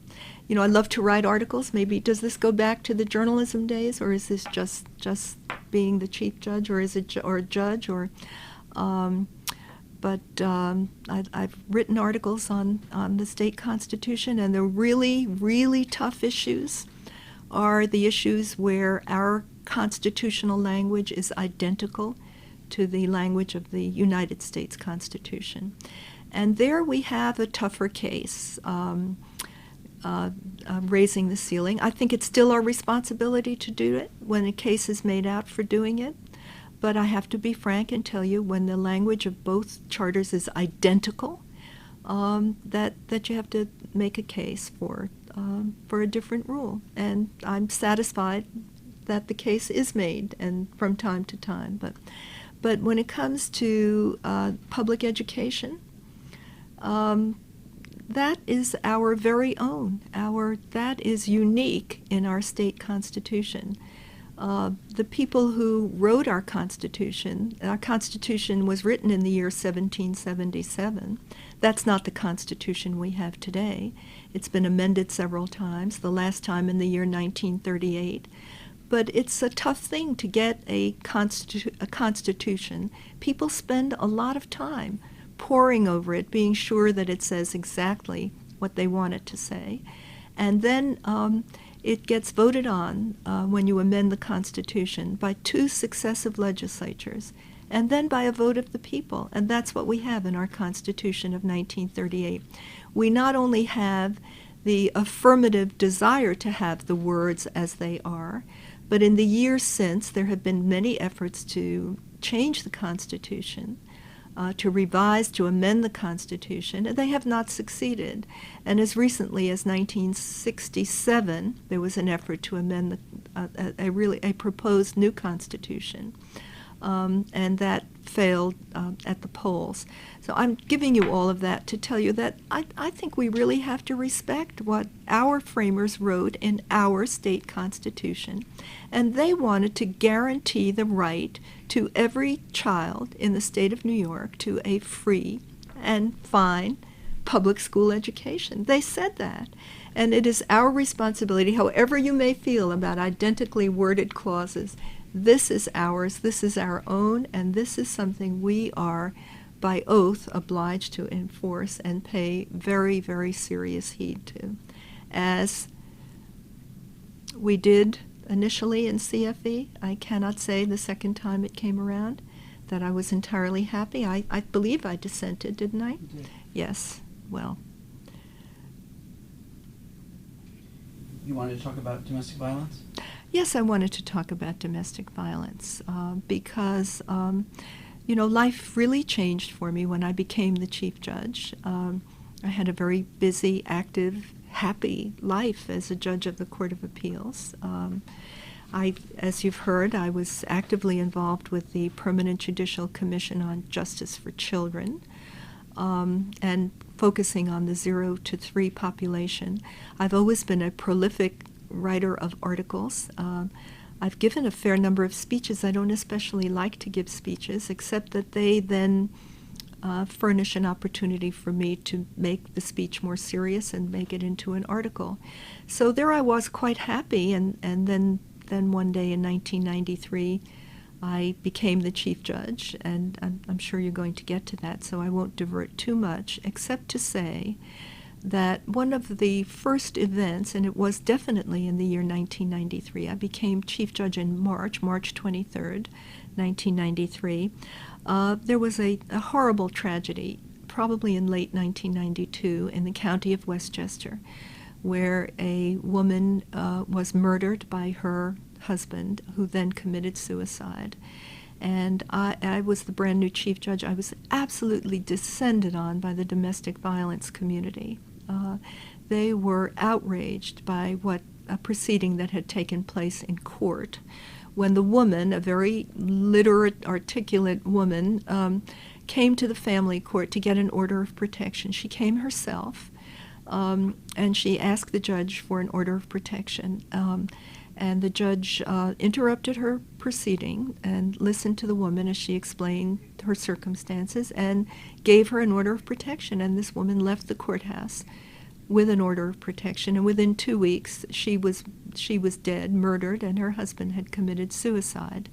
And so the question was, why didn't the court do something about that? Why don't the courts do something about this? Because I then learned from this outbreak of outrage that this murder-suicide was not entirely atypical. And I remember getting the transcript and thinking, what did the court do wrong? The court gave her everything that she wanted. Well, I learned. I studied and I listened and I learned an awful lot. And today we don't do things that way. I could get to the domestic violence courts, but I'll start as a first step before I get to the domestic violence courts, that you don't just listen to somebody saying, I need an order of protection and issue an order of protection. However articulate the person may be requesting an order of protection. You need to know a lot more things. And in fact, the person who's making the request needs to know a lot more things. And there needs to be somebody who does some interviewing, investigating. There need to be some resources. There needs to be some inquiry of prior violence and whether there are weapons in the house, and just a whole raft of subjects that you don't just hand somebody an order of protection, because then it's just a piece of paper. Fortunately, because I listened and got some very good teaching on the subject, I think we've come a long way in the state courts of the state of New York, and I think we're just much more sophisticated generally about the scourge of domestic violence. We have tens of thousands of cases. You'd be amazed to know about the numbers of cases of intimate partner violence. But today we have domestic violence courts. Because of our fractured court system, you could have a case of, for example, if there were some act of violence or an assault, or you could have a case in a criminal court. You could have a case in the same parties simultaneously in the family court if there was some issue concerning the children, and simultaneously you could have a separate case in the Supreme Court if there was some issue relating to the marriage. And that serves people who want to subvert the system and agonize the litigant, because what you need, I think always it's good, but particularly in domestic violence cases, what you need is very, very comprehensive information. You really need to know everything about the parties involved and their situation. And when you have a single integrated domestic violence court, which is supported by the resources and the people, and I mean, where's a person going to live if she has to leave home? Or what about the children going to school? Or where's the next meal going to come from? I mean, you need people who take these matters very seriously and very comprehensively. And address the situation. And that ties us back to Nicholson and cases where domestic violence victims their children were being removed from them. How outrageous is that? That as if being a victim of domestic violence isn't enough, you get your kids taken away. So I think we have learned as a court system. And as a society, we have learned a great deal more about domestic violence. Not that it doesn't still go on and that we don't have a lot more to learn, but fortunately, I think our consciousness was really awakened by events back in 1993. Judge, you've published, as you said, many law review articles and other writings. What are among your favorites, or those that are most meaningful to you? Well, I think my favorite article appeared in the Green Bag. It's one page, and I wrote it. Do you know the Green Bag? It's such a delightful publication. I came to know it only because of Alton B. Parker. Uh-huh. Yes. Well, it's a one-page article called "The Best Oral Argument I N, in parentheses, ever made. And that was about an argument, I'm being facetious now, an argument as a litigator, to the Second Circuit, where they affirmed from the bench. I was the respondent, and the appellant made his argument. My family was in the court. I was just getting up to make the argument, and they said, Tom Clark was sitting, a Supreme Court justice, and he conferred with each of the judges, and he said there'd be no need to hear it. I said, no fair, I want to make, so my whole argument was, may it please the court, thank you, Your Honor. But seriously, I was treated the other day to something that took off the top of my head. I was at the Court of Appeals for the dedication of my portrait, which was a proud enough moment to begin with. But it was enhanced by a program in the afternoon by the Capital District Women's Bar Association. Super, super, super program. There was 1 hour on my jurisprudence that Professor Susan Herman of the Brooklyn Law School delivered, approximately an hour, and approximately an hour on my administrative initiatives by Judge Dean Juanita Bing Newton. But what just thrilled me was Professor Herman's discussion of my article in the NYU Law Review, on which I think, it was on dual constitutionalism. And I can't wait. Nick videotaped it. I can't wait to get the videotape. I say everybody should have the pleasure of having his or her work done that way and videoed that way. But she unearthed a theory of mine on the Ninth Amendment. It was just so exciting to listen to her about how active state constitutional interpretation feeds into the federal Constitution. Yes, absolutely, absolutely. So I would, having heard Professor Herman, I would have to put that at the top of the list. But it's not something I would send to my grandchildren, and I don't know, favorite articles, kind of hard to say. I have an article right now that's going to be published in the Indiana Law Review on legal education. And the last major one I published, maybe I would put that at the top of the list, is an article on Matter of Galt, which is in the Supreme Court Historical Society Journal. I do like to write. I do. It genuinely gives me pleasure to peel away the layers. And even this piece on legal writing, which on legal education, it apparently was an obligation I had undertaken when I was still Chief Judge to deliver this lecture. I forgot all about it, but the University of Indiana Law School didn't. And so they insisted that I come out there, which I did, and I was just all cross and crotchety about it until I started getting into it. And it's really an enormously interesting and important subject, especially today, legal education. So it's hard to think of something I would not enjoy getting into. It's just the process of getting into something, figuring it out, and then writing it up. I enjoy that. And how about your Brennan lecture? My Brennan state courts? Yeah, right. That's right. I can't. It's picking a child. It is. I couldn't do that. Before we leave the subject of your jurisprudence, you mentioned how unpleasant it is to be reversed by the United States Supreme Court, but you've also had the opposite experience of having your dissent eventually become the law. Yes, there was one, and of course, and written by Antonin Scalia, no less.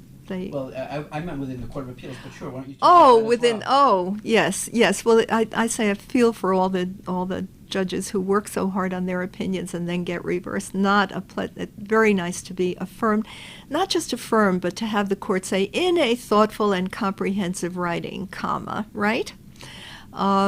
So I have had, that happened to me once. I mentioned earlier that the Supreme Court of the United States has not often taken cases from the New York State Court of Appeals. I guess overwhelmingly their docket is from the federal courts.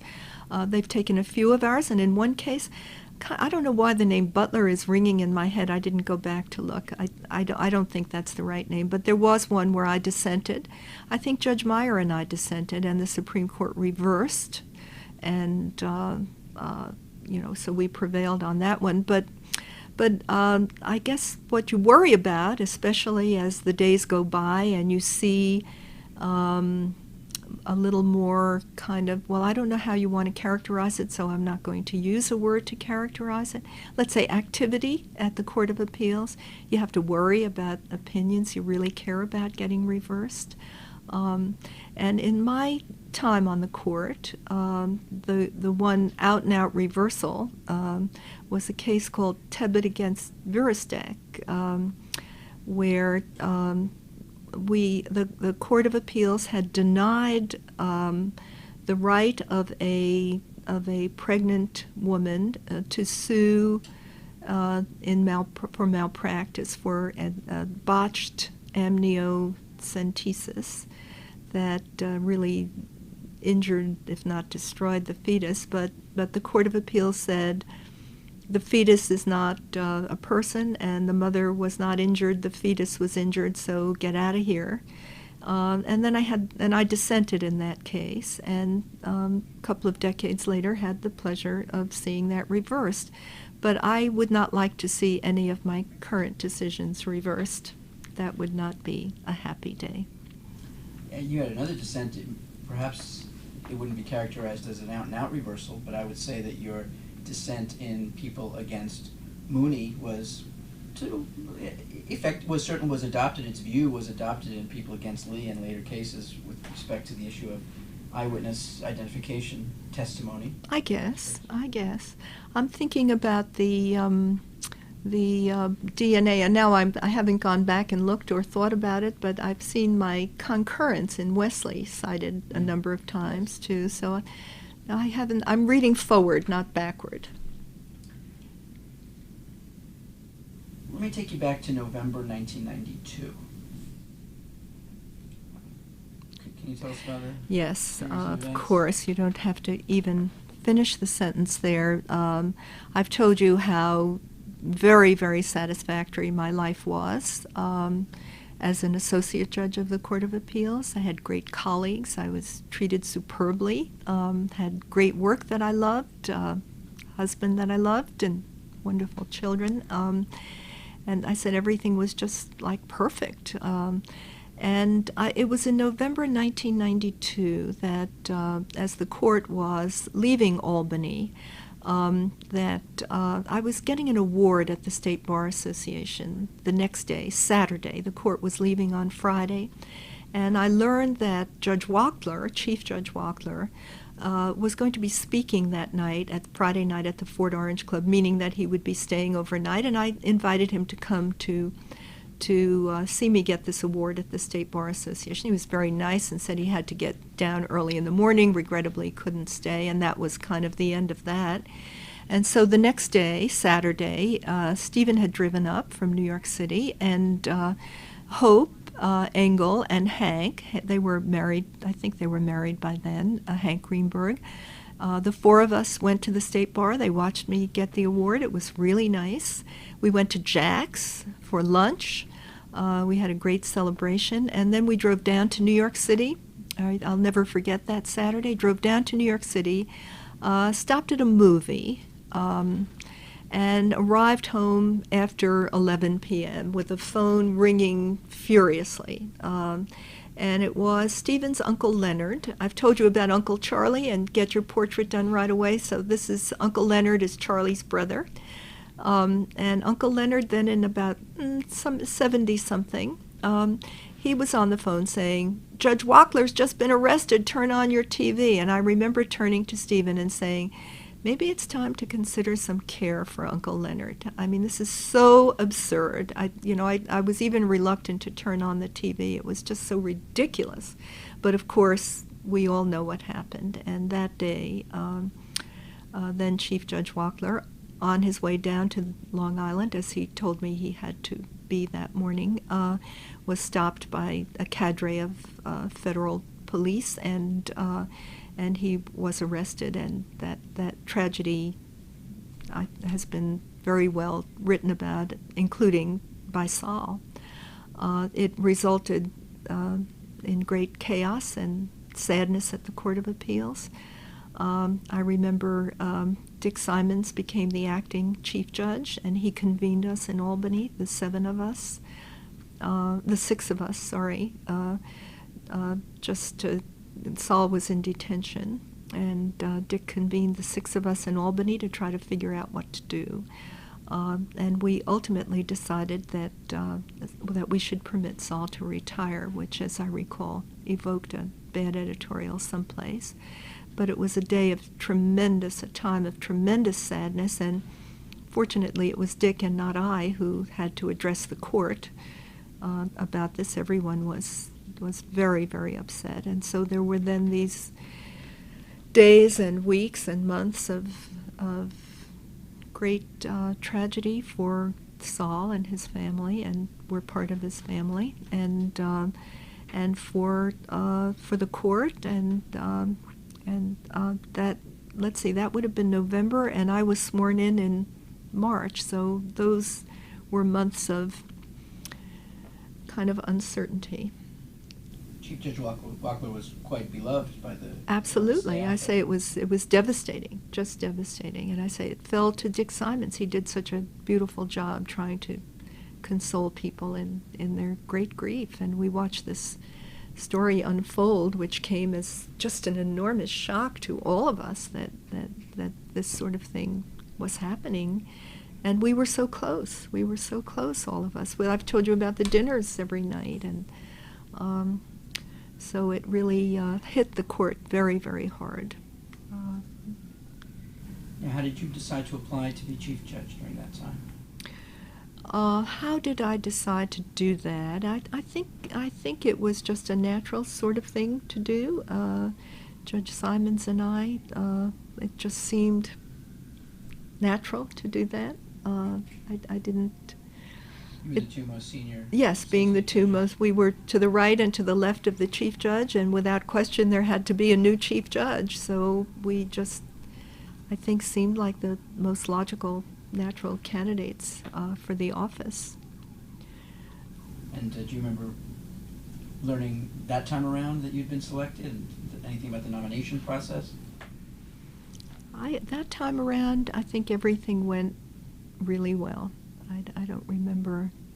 There were I got highly qualified all around, and I don't remember anything relating to the chief judge process at that time. There were a lot of other things going on, but my selection as chief judge, I was perfectly happy as an associate judge, but somebody had to step into those shoes, and I thought I would be a good candidate. Any memories of that swearing in, that ceremony? Let's see, it would have been Judge Simon swearing me in. Nothing that comes to mind in particular. What am I missing? No, I'm just wondering if there was any. Was it a more somber occasion because of the circumstances than? No, I think by March of 1993 we had pretty well adjusted to the situation. I said there were a lot of other things that went on in my life between November of 1992 and March of 1993, but as far as the court went, that was just a solid pathway, I think, and I got very good support from the Senate and the governor, and I think it went really well. Or those other things, anything you wanted to mention? I guess I could talk about them because I guess it must have started right after the presidential election, the election of President Clinton, that one day in the New York Times, which we would read at the breakfast table, Stephen and I, but one day I was on the front page of the New York Times along with three other women, Judge Patricia Wald, Brooksley Bjorn, and Amalia Kearse. The four of us were pictured in the New York Times on the front page as the four finalists for the office of Attorney General. And that came as a real shock to me because nobody had said a word to me about being the Attorney General. And it was kind of, it was surprising, upsetting, whatever word, But there it was on the front page of the New York Times, and to make it even more interesting, that very day, I was at the time on the Council of the American Law Institute, and the council was meeting down at NYU Law School. I went down for the meeting. Pat Wald was down there, and she called me out of the room, and she said, "It's not me." She said, "I was in Little Rock, and for personal reasons, I'm withdrawing my name, so I know it's not me." So that made me even a little more uncomfortable, and I called my friend Amalia Kearse, and she said, "It's not me either." And with that, I remember going to Albany, and nothing more was said of the whole issue. And I went up to Albany. I was in my chambers. I can't remember which session that would have been in late 1992. I don't think it was. No, it was before the inauguration, so it was still late 1992. And early, very, very early in the morning, I had a call from Warren Christopher, who was then heading President-elect Clinton's transition team. And he said, we'd like either the governor or the president-elect, I don't remember which term he used, would like to see you tomorrow in Little Rock. Just let us know when your plane arrives. And that was on a Thursday, and the court was finishing up in Albany. And I say that was very, very early in the morning. I said nothing, hung up the phone. When it dawned on me that I had no desire to be the Attorney General, and I tried to get Warren Christopher back on the telephone and learned that he doesn't take calls. He only makes calls in the morning. He takes calls in the late afternoon, which is a very, very good thing to do, because you get your whole day loused up with these, especially with this email now, and you get the whole day just reconfigured. But so I was unable to reach Warren Christopher until the late afternoon. In the interim, word got out around the courthouse, and people were abuzz, including Hank, who came running over, and my law clerk, Joe Madelon. I remember saying that it would be unpatriotic for me not to go to Little Rock, that I just had to go to Little Rock. Well, anyway, by the time the late afternoon arrived and I could reach Warren Christopher, I did indeed call him back to tell him that I would come to Little Rock the next day, and I went.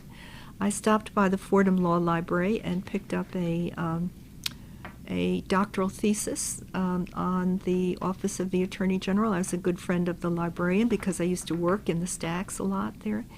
And I went, she let me take it overnight, and I went down to Little Rock and met with President-elect Clinton, and it was pretty fabulous. But I told him, I'm not your man. And we talked a lot about the Supreme Court of the United States. So the next day, I came back. And we stopped in the kitchen. He took me into the kitchen where Hillary was picking fabrics. I mean, who could ever forget those days for the inaugural ball? Hillary and I had been on an American Bar Association commission on women in the profession. And the next day, early in the morning, I called Warren Christopher and told him that I was withdrawing my name. So that kind of ended that for a while, until the next episode, which was like the week after I was sworn in as chief judge, when the buzz started again, and another article in the New York Times because Byron White resigned, and I was on the front, I'm not sure it was the front page, but it could have been, as the leading candidate for the United States Supreme Court.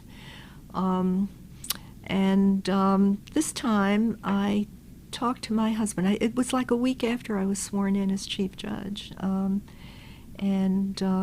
My husband said, you really have to decide what you want to do, and once you decide, if you decide you want to do this, there's strategy and there's tactics. And I thought a lot about that, and that just didn't seem like I wanted to do that. Strategy and tactics, given the state of things in Albany. No, didn't think so. So I called my friend Bernie Nussbaum, withdrew my name from consideration. And his line has lived with me forever, which is there something about the water in New York, Mario and you? He said, the stars will never be as aligned for you as well as they are today. That's what he said to me. And he was absolutely right. As Chief Judge of the state of New York, the stars were never aligned for me as well as they were. You yourself served under two different chief judges before you became chief yourself. Were there things you particularly tried to emulate or to change? Interesting. I don't know. Well, I guess I got the idea from Saul about the commissions. Is there anything that's truly unique? I don't know. How would you say the court differed under the two? Oh, I see. I was thinking of the CEO office. I continued. I inherited a culture of long conferences seeking, promoting collegiality, seeking a coherent, just, unanimous opinion. Really, we'd gather at 9:30 or 10 in the morning and sit there until 12:30, within a very collegial atmosphere, and that was what I inherited. And I can't think that anything I did, we maybe tweaked a couple of little things. For example, it used to be that if the reporting judge didn't carry the court, the writing would fall to the junior judge, which seemed kind of silly, especially since Judge Bellicosa was the junior judge for like 6 years. So I did change that so that if the reporting judge doesn't carry the majority, then the judge seated immediately to the right of the reporting judge who is in the majority gets to write the opinion. Little things like that, but these are hardly catastrophic things. And I think I found a very just excellent system in place, and perpetuated it at the conference table. Of course, we had the massive renovation in the years that I was there, 2002 to 2004. In many parts of the court, we took it down to brick, and that's pretty unforgettable. But as far as the operation of the court, there's no place on earth like the Court of Appeals. I mean, the staff, everybody there, just phenomenal, devoted so singularly to the work of the court. I thought of it the other day when I was up there, as I've mentioned, for the portrait hanging. I deliberately came down the stairs to see if they still keep the interior stair rails polished the way they did when I was there, and you bet they do. They are polished, and in the anteroom to the courtroom, the remarkable Francis Murray had put together an exhibit about me that is, turn Francis onto something. What if you want some medieval text, a line from, just give her an idea or something, and she'll research it into the ground and come back with, but that's true of everybody there. The clerk of the court, it was Stuart Cohen I don't want to go on this way because I'm going to neglect to talk about somebody, and I don't mean to. Everybody, Andy, our consultation clerk, and so that's what I inherited when I came on the court in September of 1983, and that atmosphere of everybody working so cohesively and so dedicated to the work of the court just continued in all the years I was there. How about leadership style? Was there any difference between Chief Judge Cook and Chief Judge Wackler when you served under them?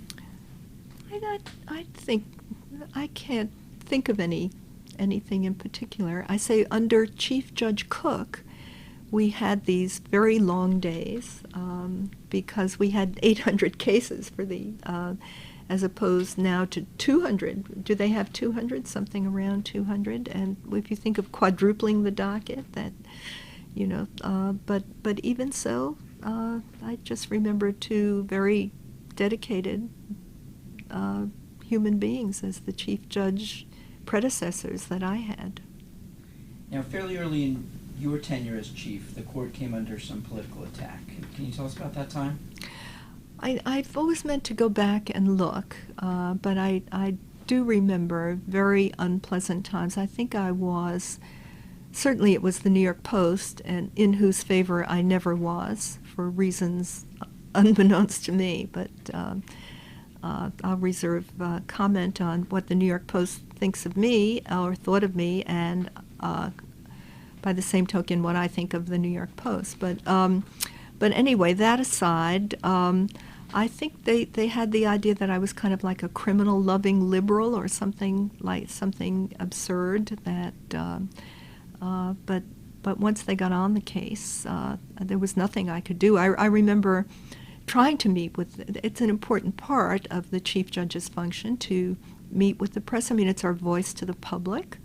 And I made rounds at the time, when I was the chief judge especially, at the Times and the News, the Daily News, and the Post and the Times Union. And I remember one day even meeting with Rupert Murdoch, and it was the day after that I just got the worst slam I've ever gotten. It totally uncalled for, really. But so be it.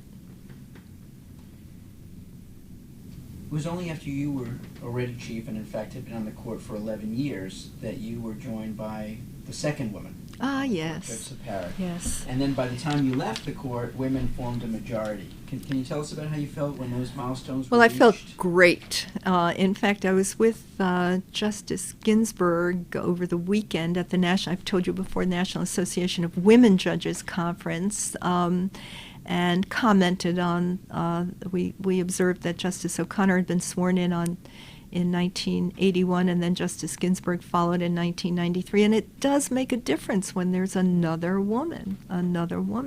It just really starts to feel better.